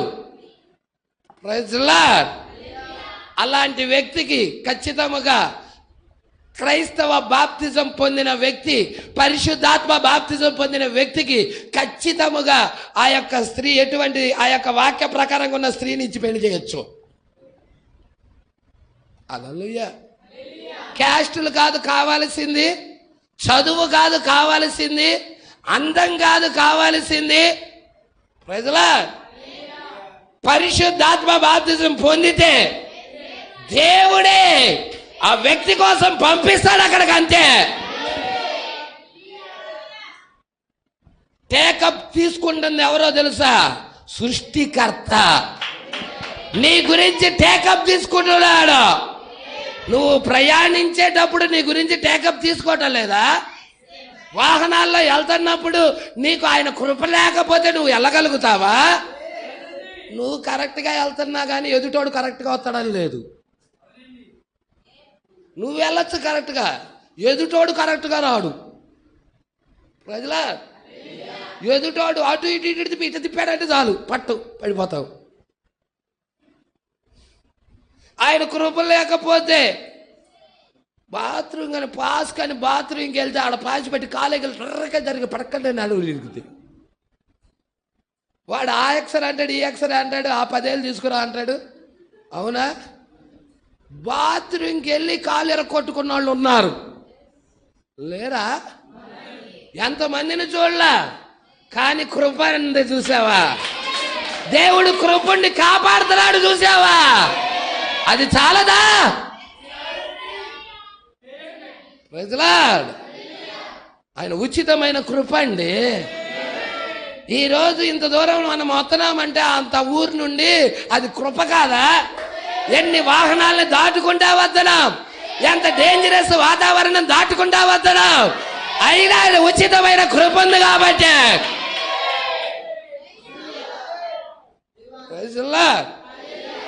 ఆయన చిత్తము లేకుండా ఏదీ జరగదు. Praise Lord. దేవుడికి మహిమ కలుగును గాక. మనం అనుకుంటాం ఆయనది చూసి వచ్చాడా అని. No no no. రాత్రి కల్ప వర్తమానం కూడా వినండి, ప్రతిదీ కూడా ఆయన ఆలోచన ప్రకారమే జరుగుతుంది. హల్లెలూయా. అందుకే ఇక్కడ అతిథి గదిలోకి వస్తావు, ఆ తర్వాత పొరుగు వారితో సహవాసం చేస్తావు, ఇతరులతో సహవాసం చేస్తావు. తర్వాత 3వ స్టెప్ ఉంది. Praise Lord. తర్వాత ఏముంది? ఈ ఇతరులతో సహవాసం చేసిన తర్వాత ఈ యొక్క వాక్యము నిన్ను మార్చింది, నీ మాట మారిపోయినది, నీ చూపు మారిపోయినది. లోకస్తుడిలాగా కామ చూపులతో చూడలేవిక, లోకస్తుడిలాగా విందులు వినోదాలతో ఉండలేవిక. నీ స్వభావమే మార్చబడింది ఇక్కడ. ప్రజలా అర్థమవుతుందా? లోకస్తుడు ఒక స్త్రీని చూచిన విధంగా నువ్వు చూడలేవు. ఎందుకంటే నువ్వు అగ్ని బాప్తిజం పొందుకొని ఉన్నావు, పరిశుద్ధాత్మ బాప్తిజం పొందుకొని ఉన్నావు. ఇక వాక్యం నిన్ను సరిచేసి ఉన్నది, వాక్యం నిన్ను మార్చి ఉన్నది. వాక్యం నిన్ను యేసు వైపుకు మళ్లించి ఉన్నది. వాక్యం నిన్ను వేరు చేసి ఉన్నది. హల్లెలూయా. వేరు చేసిన వాక్యము ఆయన వదిలిపెట్టటల్లా. ఇక అక్కడితో ఆయన వదిలిపెడుతున్నాడు అనుకోవాక, వదిలిపెట్టటల్లా. మరలా వాక్యం నీలోకి రాకుండా ఆయనే అడ్డుగా నిలబడుతున్నాడు అక్కడ. ప్రజలా, ఎవరు అడ్డుగా నిలబడుతున్నారు? ఆయనే. లోకం రాకుండా, నోవాహు ఓడలోకి నీళ్లు రాకుండా ఎలాగొక లేయర్గా ఆ పడవకి రోజేని చెట్టు రసాన్ని పూచినప్పుడు, హల్లెలూయా, ఒక్క చుక్క కూడా లోనకి రావడానికి లేదు. ఇక ప్రైజ్లా 10 ఏనుగులు కాదు, 20 ఏనుగులు ఎక్కినా కానీ ఏం కాదు. 20 ఎలిఫెంట్లు ఎక్కినా కానీ ఓడలోకి ఏం కాదు. ప్రజలా, ఎలిఫెంట్ అంటే తక్కువ బరువు ఉండిదా? ఎవరన్నా ఎలిఫెంట్ని మోస్తానన్నాళ్ళు చేయొద్దండి. ఎలిఫెంట్ని ఎవరైనా మోయగలరా? ఎలిఫెంట్ అంటే ఏంటి? ఏనుగు. ఏనుగును మోయగలరా? ఏనుగు పిల్లని మోయగలరా? అలాంటి ఒక 20 ఎలిఫెంట్లు ఎక్కినా కానీ ఆ ఓడ కదలదు, గట్టిగా స్ట్రాంగ్గా ఉంటుంది. Praise the lord.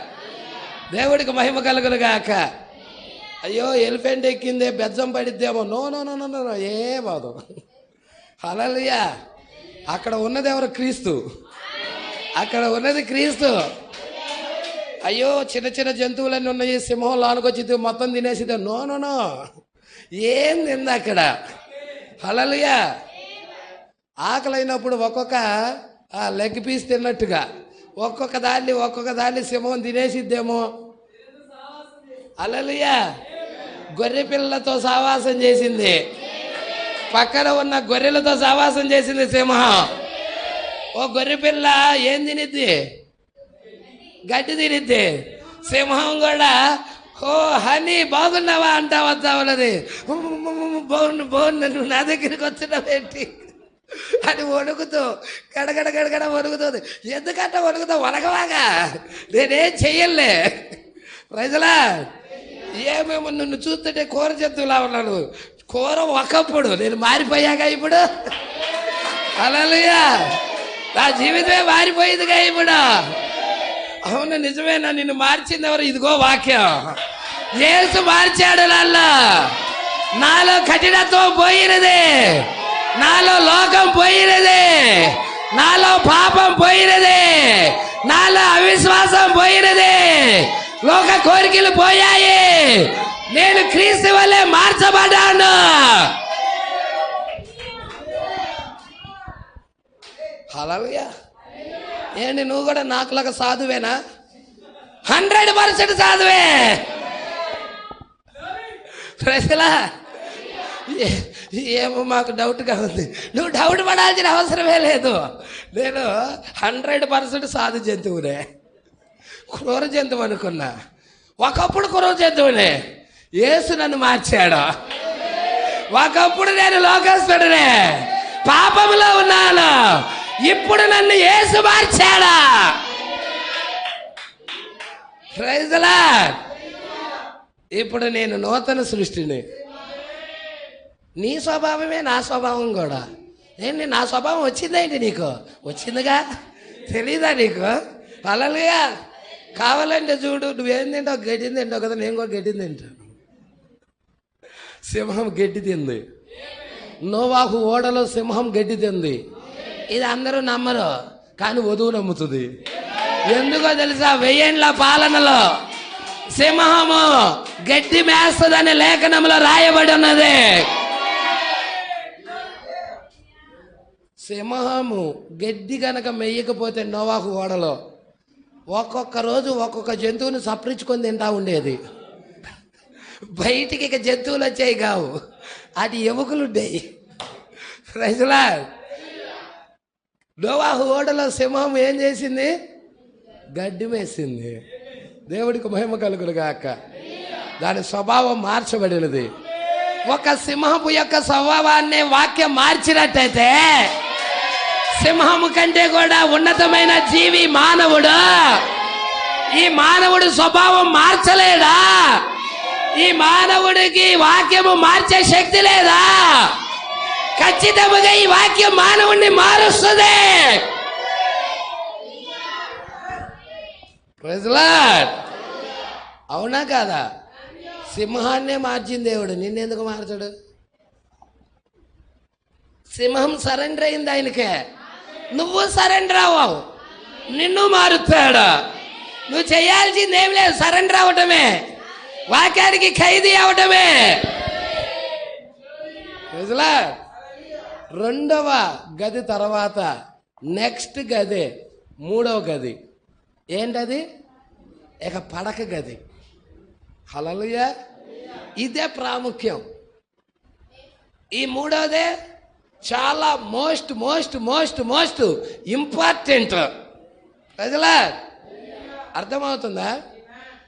కాబట్టి ఈ మూడో దాని గురించి కొంచెం చూద్దాం. ఇక్కడ కొన్ని లేఖనాలు ఉన్నాయి, చూద్దాం. తర్వాత అతడు సమాజంలో ప్రవేశించును. ఇది అయిపోయింది కదా. తర్వాత పడక గది, నీవు విశ్రాంతి తీసుకునే స్థలం. 6 దినాలు కష్టపడి దేవుడు పనిచేసి 7వ దినాన విశ్రాంతిలోకి వెళ్ళిపోయాడు. ఎక్కడికి వెళ్ళిపోయాడు? ఎప్పుడు? 7వ దినాన. Praise Lord. విశ్రాంతి. ఎన్నో దినము? 7వ దినాన వెళ్ళిపోయాడు. సంగమా పట్టుకుంటున్నారా? హల్లెలూయా.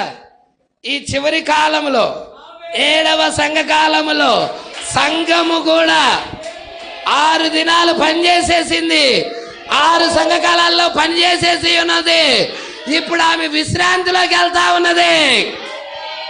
పనులన్నిటినీ ముగించుకొని పనులన్నీ పక్కన పడేసి ఇప్పుడు నేను విశ్రాంతిలోకి వెళ్ళే టైం వచ్చినది. హల్లెలూయా. రూతు పనిచేసింది. రూతు నిర్ణయం తీసుకుంది. మొదటిది తీర్మానం, నీతీకరణ, నిర్ణయం తీసుకుంది. Praise Lord. తర్వాత రూతు పని చేసింది. చేసిందా? కష్టపడి ఎండలో పని చేసింది. సంఘము కూడా ఈ యొక్క 7 సంఘ కాలాల్లో కనుక చూసినట్టయితే పాపమునకు వ్యతిరేకంగా దేవుని బిడ్డలు పనిచేసి ఉన్నారు. పని చేశారా? పని చేయటం జరిగి ఉన్నదా? పని చేసిన తర్వాత నెక్స్ట్ మొదటి అధ్యాయమేమో నీతీకరణ, 2వ అధ్యాయమేమో శుద్ధీకరణ, 3వ అధ్యాయం ఉంది కదా రూతు గ్రంథంలో. మొత్తం 3 అధ్యాయాలు, 4 అధ్యాయాలు మొత్తం. 3వ అధ్యాయం ఏంటో తెలుసా? పరిశుద్ధాత్మ బాప్తిజం. విశ్రాంతి. విశ్రాంతి. దేవుడు కూడా విశ్రాంతి తీసుకున్నాడు. 6 దినాలు పనిచేసి విశ్రాంతి తీసుకున్నాడు. రూతు కూడా పనిచేసి విశ్రాంతి తీసుకున్నది. సంఘము కూడా 7 సంఘ కాలాల్లో పనిచేసి ఇప్పుడు విశ్రాంతిలోకి వెళ్తుంది. ఇప్పుడు ఎక్కడికి వెళ్తున్నావు? పడక గదిలోకి. పడక గదిలోకి, బెడ్రూమ్లోకి వెళ్తున్నావు. Praise Lord. Hallelujah. Praise Lord. దేవుడికి మహిమ కలుగును గాక. అందుకే ఇక్కడ అంటున్నాడు చూడండి, తర్వాతది పడక గది. ఏం గది? అదే ప్రార్థనా గది కూడా. అదే దేవుడు వ్యక్తిగతంగా నిన్ను స్పందించే గది. అదే దేవుడు నీతో వ్యక్తిగతంగా మాట్లాడే గది. నీతో దేవుడు, దేవుడితో నువ్వు, అక్కడే వ్యక్తిగత వ్యవహారం జరుగుతూ ఉంటది. Praise Lord. సంగమా పట్టుకుంటున్నారా ఈ విషయాలు? పడక గది అది నీవు విశ్రాంతి తీసుకునే స్థలం. పగటి పూట ఎండలో కష్టపడి వచ్చిన తర్వాత ఆ గదిలో ఒంటరిగా విశ్రాంతి తీసుకుంటాం. అంతేగా? కష్టపడి బాగా ఎండలో పనిచేసి కష్టపడి చెమట కార్చిన తర్వాత ఇంటికి రాగానే కాళ్ళు చేతులు ముఖం కడుక్కొని ఇక వెళ్ళిపోయి ఆ ఫ్యాను కూలర్ వేసుకొని కొంచెం రిలీఫ్ అవుతాం ఆ పడక గదిలో. అవునా? ఆ ఫ్యాన్ కింద కొంచెం ఏం చేస్తాం, విశ్రాంతి తీసుకుంటాం. Praise Lord. నా ఇంటి యొద్ద ప్రార్థనా గదియే పడక గది. Praise Lord. ఇక్కడ చాలా జాగ్రత్తగా పట్టుకుందాం. హల్లెలూయా. కొన్నిసార్లు నేను పాతకాలపు గృహాన్ని దర్శించినప్పుడు ఆ తల్లులు వంట చేసేటప్పుడు వాడే పై వస్త్రము కట్టుకొని, వంట చేసేటప్పుడు వాడే పై వస్త్రము, వంటగది ఎన్నోది? మొదటి గదిలో ఉన్న వ్యక్తి. హల్లెలూయా. అక్కడ ఏముంటాయి? మొదటి గది దగ్గర ఒక పాపి, అక్కడ ఏం జరుగుతూ ఉంటుంది? పశ్చాత్తాపడతా ఉంటాడు వాక్యాన్ని విని. ప్రజల పశ్చాత్తాపడతా ఉంటాడు. కొన్నిసార్లు ఈ 2 గదుల్లోకి వచ్చినా కానీ 3వ గదిలో నుండి ఇలా జరుగుతుంది అంటున్నాడు. హల్లెలూయా. వంటగది తిన్నాడు, భోజనం చేశాడు, బాప్తిజం తీసుకున్నాడు, సహవాసంలో పాల్గొన్నాడు, కానీ వెనక్కి జారాడు. అతడికి ఈ పేర అవసరం. అతడికి ఈ పేర అవసరం, వెనక్కి జారినోడికి. ప్రజలాడు. ఆ పేరాలో ఏం జరుగుతుందంటే కొన్నిసార్లు తల్లులు ఏం చేస్తారు? స్త్రీ అంటే సంఘమే కదండి, స్త్రీ అంటే సంఘమే కదా. హల్లెలూయా. ఆ తల్లులు వంట చేసేటప్పుడు వాడే పై వస్త్రాన్ని కట్టుకుంటారు. వంట చేసేటప్పుడు వాళ్ళకి సపరేట్ బట్ట ఉంటుందా? కట్టుకొని ఏడుస్తూ కన్నీళ్లు తుడుచుకొనుచు ఆ పడక గదిలో నుండి రావటం నేను చూశాను. ఎందుకు ఆ పడక గదిలో నుండి వస్తా ఉన్నారు? ఆ పడక గదిలో ఆయన సన్నిధి ఉన్నది. ఆ పడక గదిలో ఆయన ప్రసన్నత ఉన్నది. పాపిని ఒప్పింపజేస్తా ఉన్నది. పశ్చాత్తాపము కలుగుతూ ఉన్నది. అయ్యా, నేను నీకే వ్యతిరేకంగా పాపం చేశాను, నీ దృష్టికే నేను తిరుగుబాటు చేశాను, నన్ను ఎంతగానో క్షమించు ప్రభువా అని పశ్చాత్తాపడి కన్నీరు విడుచుచు ఏడుస్తూ రోధిస్తూ ఆ యొక్క పడక గదిలో నుండి వస్తం చూశాడు ప్రవక్త. Praise the Lord. హల్లెలూయా. ఈరోజు సంఘానికి ఇది అవసరము. ఈ పశ్చాత్తాపం అవసరము. ఈ కన్నీరు అవసరము. తమ పాపాలు ఒప్పింపజేసే ఆత్మ అవసరము.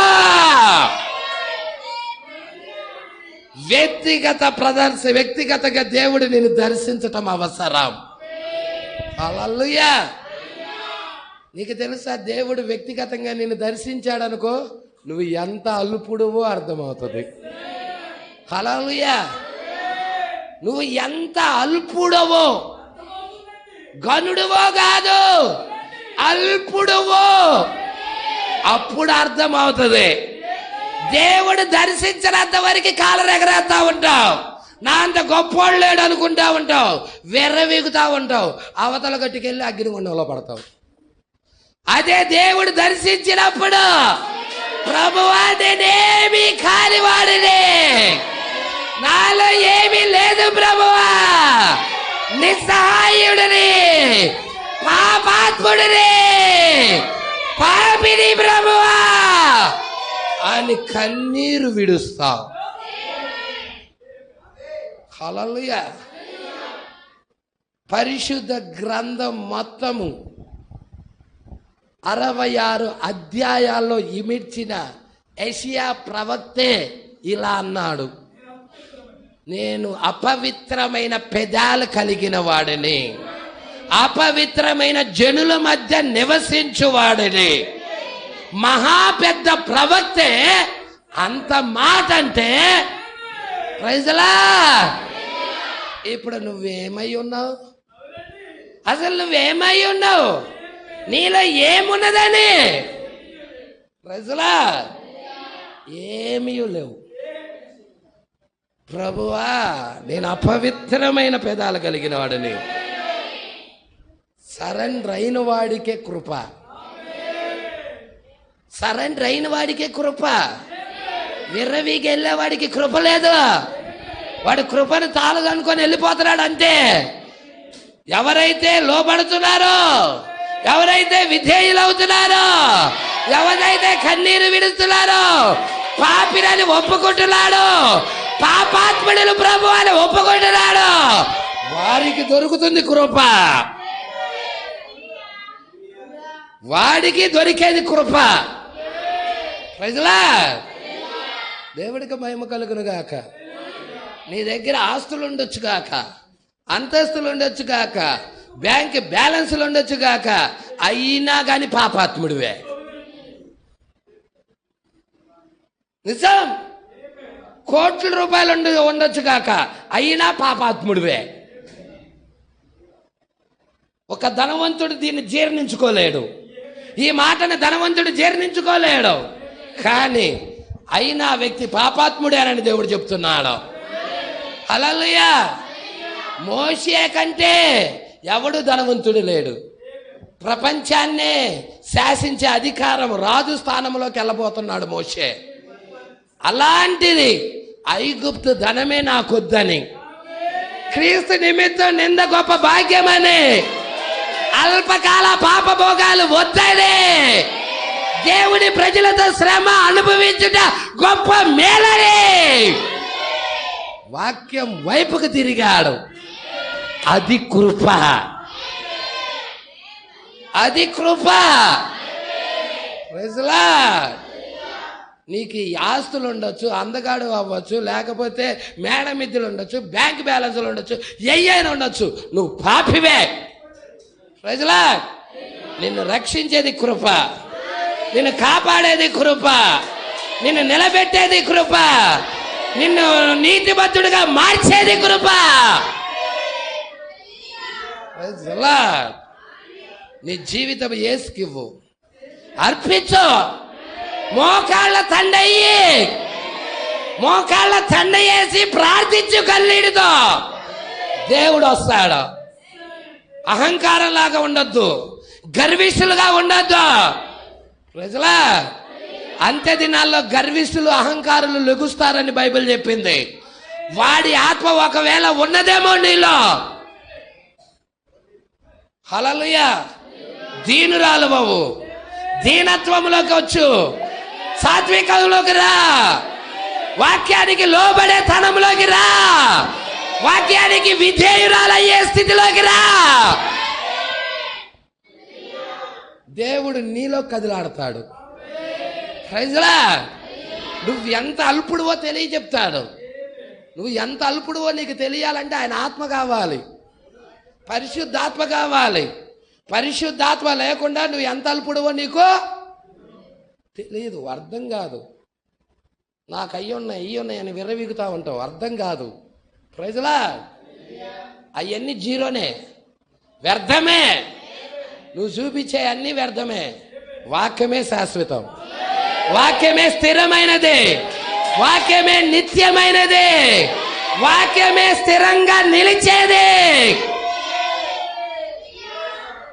వాక్యమేనండి నిలిచేది. నువ్వు చూపించే ఆస్తిపాస్తులు నిలబడవు. జలప్రళయం వచ్చినప్పుడు ఏ ఆస్తిపాస్తు నిలబడిందో చెప్పు. జలప్రళయం వచ్చినప్పుడు ఎవడు బ్యాంక్ బ్యాలెన్స్ నిలబడ్డాయో చెప్పు. హల్లెలూయా. జలప్రళయం వచ్చినప్పుడు ఏ అందగాడు నిలబడ్డాడో చెప్పు. ప్రైజ్లా.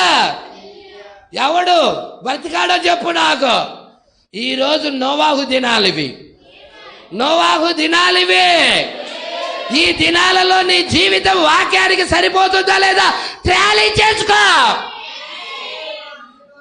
నాకు అయ్యి ఉన్నాయి, నాకు ఇవి ఉన్నాయి, నాకు అది ఉంది. నో, అదేది నిన్ను దేవుడి రాజ్యం తీసుకెళ్ళలేదు, కాపాడలేదు, రక్షించలేదు. హల్లెలూయా. నిన్ను దేవుడి రాజ్యానికి తీసుకెళ్లేది ఒకే ఒకటి ఉన్నది, వాక్యము. యేసు, యేసు తీసుకెళ్తాడు నిన్ను. అందుకే ఆయన వాక్యం వైపుకి తిరుగుదాం. ప్రజలా ఇక్కడ అంటున్నాడు, కన్నీళ్లు ఏడుస్తూ, కన్నీళ్లు తుడుచుకుంటూ. ఎంత మనోవేదనతో ఉంది ఆ స్త్రీ, ఎంత దుఃఖంతో ఉన్నది ఆ స్త్రీ. హల్లెలూయా. తన తప్పిదాలు ఆయన సన్నిధిలోకి వెళ్ళినప్పుడు నువ్వు ఎంత అల్పుడు అర్థమవుతుంది. నీ పాపాలన్నీ జ్ఞాపకం అవుతాయి. ప్రజలా. హల్లెలూయా. నువ్వు చేసిన పొరపాట్లన్నీ జ్ఞాపకం వస్తాయి. నువ్వు చేసిన మిస్టేక్లన్నీ నీ ముందుకు తీసుకొస్తాడు. పట్టుకుంటున్నావా? హల్లెలూయా. కన్నీళ్లు తుడుచుకుంటూ పడక గదిలో నుండి రావటం నేను చూశాను. ఏడుస్తూ ప్రార్థిస్తూ ఒంటరిగా వారు దేవునితో సమయం గడుపుచున్నారు. ఒంటరిగా వ్యక్తిగతంగా గదిలో తలుపేసుకొని దేవునితో వ్యక్తిగతంగా సంబంధం కలిగుండు. ప్రైజ్లా. అతి పరిశుద్ధ స్థలములోకి వెళ్ళేటప్పుడు ప్రధాన యాజకుడు ఒక్కడే. ఇంకొక వ్యక్తి పక్కన ఎవరన్నా ఉన్నారా? తెర అడ్డొచ్చేసేసింది. వెనకయ్యి కూడా కనపడకుండా మూసేసింది తెర. హల్లెలూయా. అవునా? ఏ మాత్రము బయట ఉన్నాయి లోనకు రాకుండా. హల్లెలూయా. ఒక తెర అడ్డుపడిపోయిందాడ. నీకు దేవుడికి మధ్య ఇంకొక వ్యక్తి రావటానికి లేదు. తల్లి కావచ్చు, తండ్రి కావచ్చు, భార్య కావచ్చు, భర్త కావచ్చు, పిల్లలు కావచ్చు, ఎవడైనా కావచ్చు. ప్రైజ్లా. నీకు దేవుడికి మధ్యలో ఇంకొక వ్యక్తి రావటానికి వీల్లేదు. వ్యక్తిగతంగా నువ్వు సందర్శించే దేవుణ్ణి దర్శించే స్థలం. ఆ వ్యక్తిగత ప్రార్థన ఉన్నదా? ఆ వ్యక్తిగత ప్రార్థన ఉన్నదా? ఆ పడక గది ప్రార్థన ఉన్నదా? సంగమా, లేకపోతే ఈ రోజు నుంచి వ్యక్తిగత ప్రార్థనలో కూర్చో. ఒంటరిగా కూర్చో, ప్రార్థనలో కూర్చో. ఒక గుంపు జనులు సైన్యమా రాండి అనవాక. నీకు వ్యక్తిగతంగా నీకు దేవుడికి మధ్య సంబంధం ఉండాలి. ప్రైజ్లా. వ్యక్తిగతంగా నువ్వు ఒక్కడవే ఒంటరిగా దేవుణ్ణి సంధించాలి. నువ్వు తలుపేసుకొని కూర్చుంటావు, ఎడారికి వెళ్ళి ఏకాంతంగా దేవుడితో గడుపుతావు, అది నీ ఇష్టం. అది ప్రతి వ్యక్తికి అవసరమే. ప్రవక్త కలిగి ఉన్నాడు దాన్ని. ఆయన ఒక గృహ కలిగి ఉన్నాడు. దేవునితో దర్శించే ఒక స్థలము కలిగి ఉన్నాడు. ఎల్లప్పుడూ ఆయన ఆ స్థలం దగ్గరికి వెళ్ళి ప్రార్థిస్తా ఉన్నాడు. మరి నువ్వు, మరి నీకో ఉన్నదా? ఉన్నదా? అసలు నీ ప్రవక్తకు ఉన్నప్పుడు నీకు ఉన్నదా? నీ ప్రవక్త ఒక దేవునితో వ్యక్తిగత సంబంధం కలిగి ఉన్నప్పుడు నువ్వు వ్యక్తిగత సంబంధం కలిగి ఉన్నదా? ఒక గదిని ఏర్పాటు చేయి. ఆ గదిలో నీకు దేవుడికి మధ్య తప్ప వేరొక వ్యక్తికి అవకాశం లేకుండా. ప్రైజ్లా. ఆ గదిలో, ఆ పడక గదిలో ఎక్కువగా దేవుణ్ణి కలుసుకోవటానికి అక్కడే ప్రార్థించు. ప్రైజ్లా. అది ప్రార్థనా గది కూడా, అది పడక గది కూడా, విశ్రాంతి తీసుకునే స్థలము కూడా. లోకం అంతా ముగించబడినది. లోకములో ఉన్న డబ్బాశ పోయినది. సంపద సంపాదించాలని ఆశ చచ్చిపోయినది. కార్యాలన్నీ ముగించబడ్డాయి. ఇప్పుడు నేను విశ్రాంతిలోకి వెళ్తున్నాను. తెలుసా నీకు? ఒకప్పుడు ఒక యవనస్తుడు ఉన్నాడంటే వాడు అమ్మాయిలు అమ్మటే తిరిగి ఒక వేటగాడే కుక్కలాగా తిరుగుతూ ఉంటాడు. వదిలివేయి, ఆ కార్యాలన్నిటిని విడిచిపెట్టు. ఒక యవనస్తుడు, పెళ్ళైన ఒకడు ఉన్నాడంటే 18 నుంచి 20 సంవత్సరాలు లేక 25 సంవత్సరాల వయసులో వాడి లోపల యవ్వనస్తుల గ్రంథులు ఎక్కువగా పెరుగుతూ ఉంటాయి. ప్రజలా. ప్రవక్త చెప్తా ఉన్నాడు ఇవి. దేవుడికి మహిమ కలుగునుగాక. తర్వాత 20 సంవత్సరాల తర్వాత ఇక అతడిలో 25 లేక 20 సంవత్సరాలు 25 సంవత్సరాల తర్వాత అతడు సంపద మీద దృష్టి పెట్టేస్తాడు. ఇక సంపద సంపాదించాలి. మరి దేవుణ్ణి కలుసుకునేది ఎప్పుడు? దేవుడికి వ్యక్తిగత జీవితం అర్పించేది ఎప్పుడు? ప్రార్థనలో గడిపేది ఎప్పుడు? ఎక్కువగా దేవుణ్ణి దర్శించేది ఎప్పుడు? ప్రైజ్లా. హల్లెలూయా. సంగమా, పట్టుకుంటున్నావా? నీకు దేవుడికి మధ్య సంబంధం ఉన్నదా? ఇది పట్టుకో. మెయిన్ నీకు నీ స్నేహితుడు కాదు, నీ ఫ్రెండ్ కాదు. అర్థమవుతుందా? హల్లెలూయా. నీకు నీ దేవుడికి మధ్య సంబంధం వ్యక్తిగతంగా ఉన్నదా? ఆ ప్రార్థనా గదిలో దేవునితో నువ్వు గడపగలుగుతున్నావా? దేవుణ్ణి దర్శించగలుగుతున్నావా? దేవుడిని మరి సమీపించగలుగుతున్నావా? మరి ప్రవక్త ఉదయాన్నే 3 గంటలకి వెళ్ళి ఆ గృహలోకి వెళ్ళి ప్రార్థించేవాడు. ప్రార్థన గంటల ప్రార్థన చేసిన తర్వాత అక్కడ ఆ తర్వాత లేచి ఇక అప్పుడు ఎమ్మటే ఆయన ఏ జంతువునైతే ఏటాడాలనుకుంటాడో ఆ జంతువు ఆయన ముందుకు వచ్చేది. దాన్ని చంపేసుకొని ఆహారంగా తీసుకొని వచ్చేవాడు. వెళ్ళేది ఏటకని, గడిపేది దేవుడిలో. వెళ్ళేది ప్రవక్త ఏటకని, కానీ గడిపేది దేవునిలో. ఈరోజు అదే కావాలి నీకు. దేవునిలో గడపటం అవసరం. హల్లెలూయా. ఎంతమంది అలా గడపటానికి ఇష్టపడుతున్నారు? నెక్స్ట్ వారం ఇక్కడి నుంచి నెక్స్ట్ వారం చూద్దాం. ఏడుస్తూ ప్రార్థన చేస్తూ ఒంటరిగా వారు దేవునితో సమయం గడుపుచున్నారు. అది ఎంత అద్భుతమైన స్థలము. మరియు ఒక వ్యక్తి తన జీవమును అనేక రకాలైన ఇతర స్థలాల నుండి వేరు చేసుకుని, హల్లెలూయా, తాగుడు నుండి అదొక స్థలం, జూదము అదొక స్థలం, పేకాట అదొక స్థలం, పబ్జి గేమ్స్ అదొక స్థలం, వ్యభిచార అదొక గృహం, అదొక స్థలం, డబ్బు సంపాదన అదొకటి. అన్నిటి నుండి ఇతర స్థలాల నుండి వేరు చేసుకోవాలి జీవాన్ని. హల్లెలూయా. నీలో ఉన్న జీవాన్ని ఏం చేయాలి? నావికుడికి నావ ఎక్కినప్పుడు లంగరేస్తాడు. అతనికి చుక్కా అని ఒకటి ఉంటుంది, అవునా? దాని ద్వారా అతడు కంట్రోల్ చేస్తూ ఉంటాడు. ప్రజల ఒకవేళ కంట్రోల్ చేసేది లేదనుకో, ఎటు పడితే అది పడవ ఆ డబ్బుకెళ్ళి లాగినప్పుడు దాని వైపుకి వెళ్ళిపోతూ ఉండిద్ది. ఆ రాజకీయాల వైపుకి లాగినప్పుడు రాజకీయాల వైపుకి వెళ్తూ ఉండిద్ది. ఆ సినిమాల వైపుకి లాగినప్పుడు ఆ సినిమాల వైపుకి వెళ్తూ ఉండిద్ది. ఆ పబ్జీ గేమ్ల వైపుకి వెళ్ళినప్పుడు ఆ పబ్జీ గేమ్స్ వైపుకి వెళ్తూ ఉండిద్ది. అర్థమవుతుందా? ఎటు పడితే అటు లాగుతూ ఉందంటే నీకు చుక్కాని లేదా? కంట్రోల్ చేసే వ్యక్తి లేడా? హల్లెలూయా. కంట్రోల్ చేసే వ్యక్తి నీలో ఉండాలి. ఆయన క్రీస్తు అయి ఉన్నాడు. ఆయన దాని వైపు వెళ్ళనీయకుండా నీ మనసును మళ్లించాలి. ఆ పాపం జోలికి వెళ్ళనీయకుండా, ఆ లోకం జోలికి వెళ్ళనీయకుండా, ఆ వ్యభిచారం జోలికి వెళ్ళనీయకుండా, ఆ మత్తు పదార్థాల జోలికి వెళ్ళనీయకుండా, ఆ వ్యసనాల జోలికి వెళ్ళనీయకుండా నీ మనసును మార్చాలి. డైవర్ట్ చేసి ఆయన నీలో ఉండి నిన్ను నడిపించాలి. ప్రజలా, దేవుడికి మహిమ కలుగును గాక. అందుకంటున్నాడు, మరియు ఒక వ్యక్తి తన జీవమును అనేక రకాలు ఇతర స్థలాల నుండి, చాలా రకాలు ఉన్నాయి. లోకస్తులతో గడపకూడదు. అక్కడ అన్ని లోకపు మాటలు వస్తూ ఉంటాయి. నువ్వు అక్కడ 1 గంట కూర్చున్నావు అనుకో, వాడి మీద ఉన్న ఆత్మ ఇంగనే నీ మీదకి వచ్చేది, ప్రభావితం చూపిద్ది. అర్థమవుతుందా? హల్లెలూయా.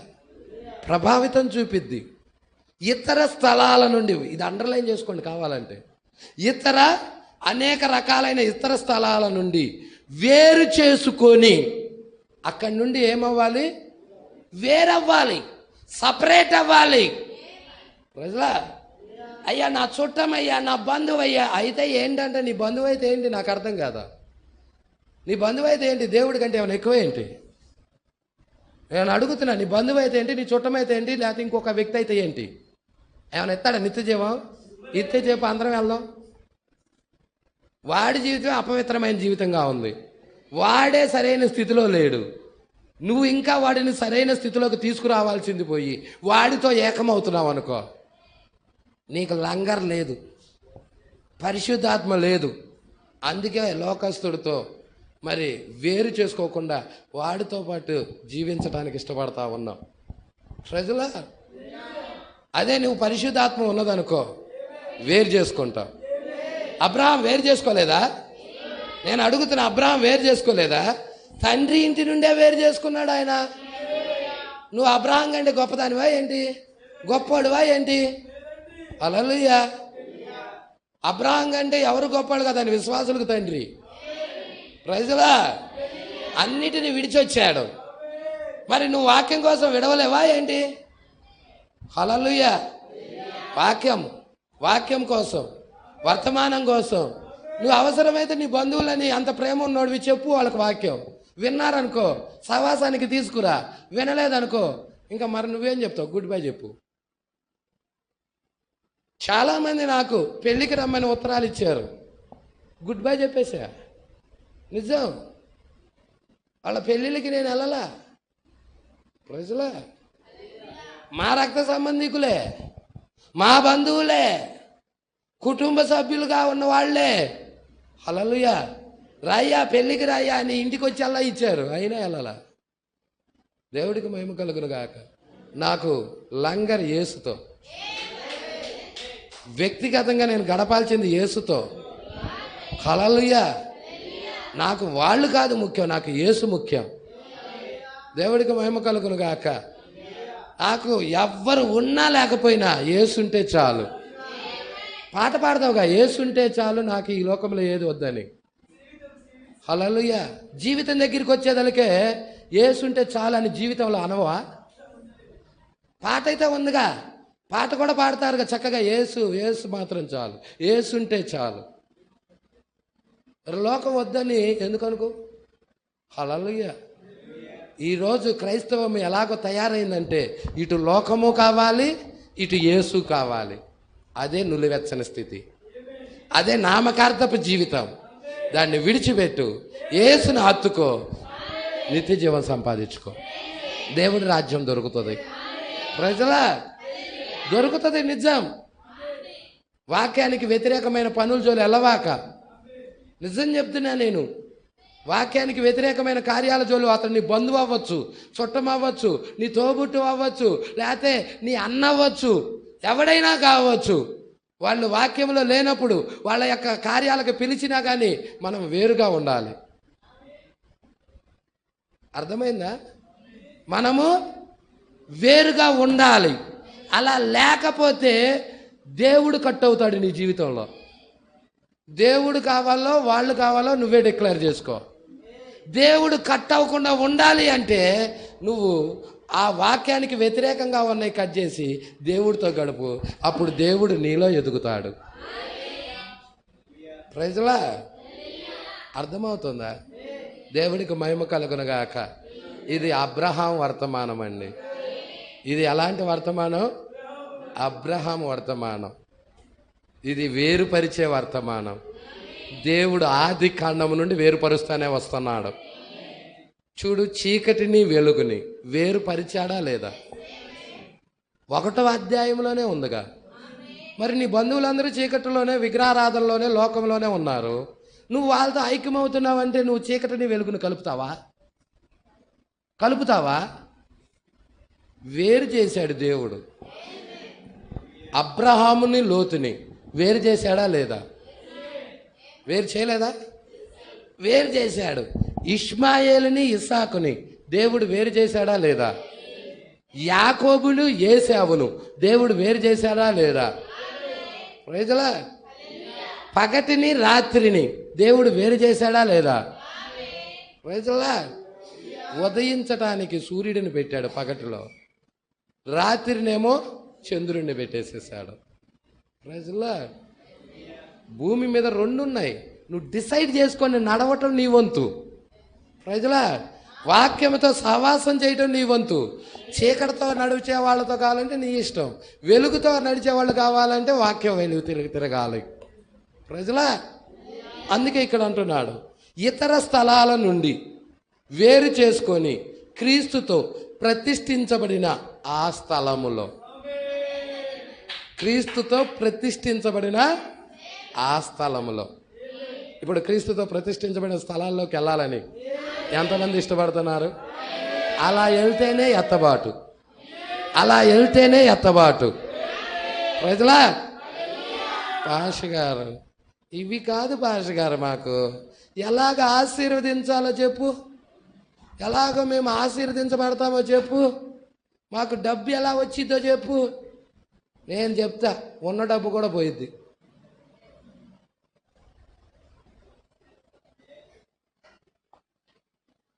ఉన్న డబ్బు కూడా పోయిద్ది. రావా ఆరాధనకి? ఉన్న డబ్బు కూడా పోయేటప్పటికి ఇంకా ఆ దేవుడు ఎందుకు మాకు అంటావా? ఉన్న డబ్బు కూడా పోయేదానికి ఆ దేవుడు ఎందుకు మాకు అంటావా? ఎవరన్నా ఉన్నారా అనేవాళ్ళు ఇక్కడ? యోబు సర్వం పోయినా, సమస్తము పోయినా, సర్వస్వం కోల్పోయినా, ఆస్తి పోయింది, బిడ్డలు పోయారు, బిడ్డలు కూడా చచ్చిపోయారుగా, బిడ్డలు పోయారు, చివరికి ఆరోగ్యం కూడా దెబ్బతింది. అన్నీ పోయినా నాకు ఆయనే కావాలన్నాడు.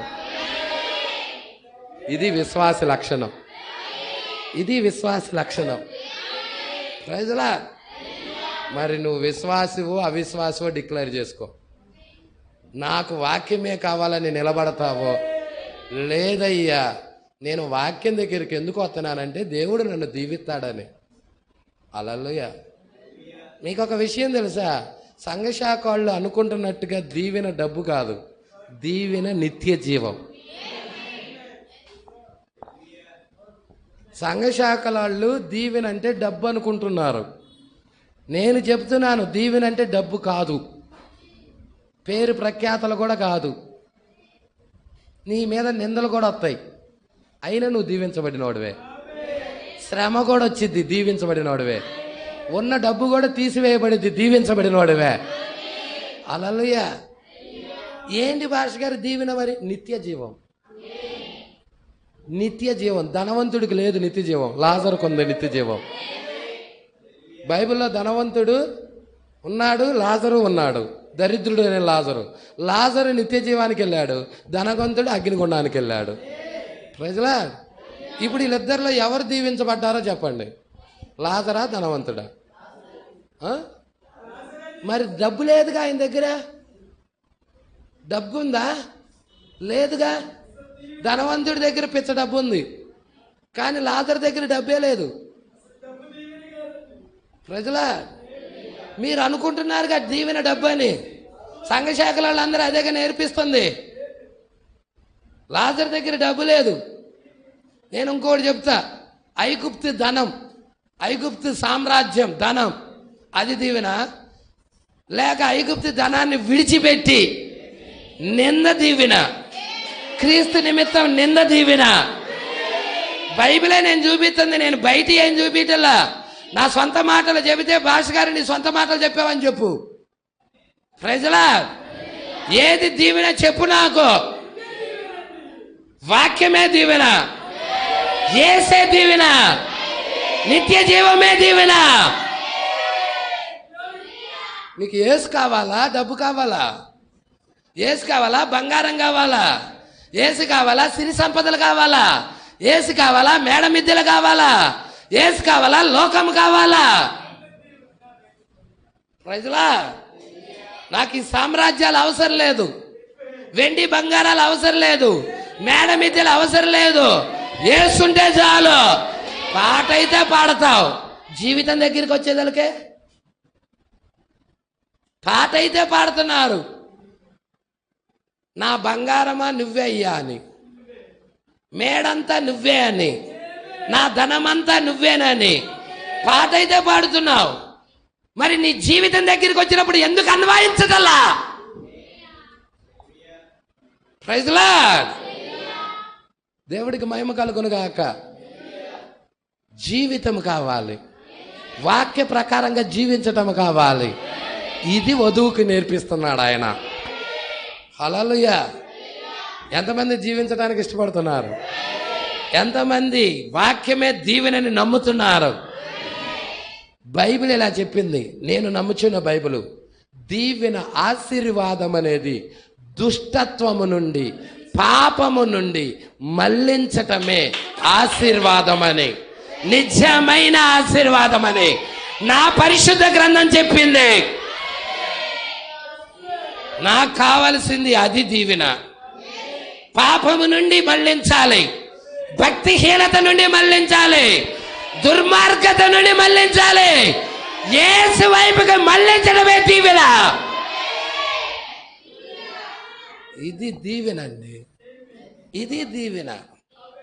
ప్రజలా యేసు ఉంటే చాలు, లోకమే అవసరంలా మనకే, ఏదొద్దు. అంతగా ప్రేమించి యేసుని, యేసు కొరకు నీ జీవితం అర్పించు. ఎంతమంది అర్పించడానికి ఇష్టపడుతున్నారు? మరి నెక్స్ట్ వారం నెక్స్ట్ పేరా చూసుకుందాం. 25వ పేరా నెక్స్ట్ వారం చూద్దాం. దేవుడి మాటలు దీవించి ఆశీర్వదించును గాక. అందరం లేచి నిలబడదాం. ఇలాంటి వర్తమానాలు మీకు మరిన్ని అందుబాటులో ఉండాలంటే ఈ ఛానల్ని సబ్స్క్రైబ్ చేయండి. ఇంకా ఈ ఛానల్ని సబ్స్క్రైబ్ చేసుకుని వారు ఉన్నట్లయితే ఈ వీడియోలో చూపించిన విధంగా సబ్స్క్రైబ్ చేసుకోనండి. ఆమేన్.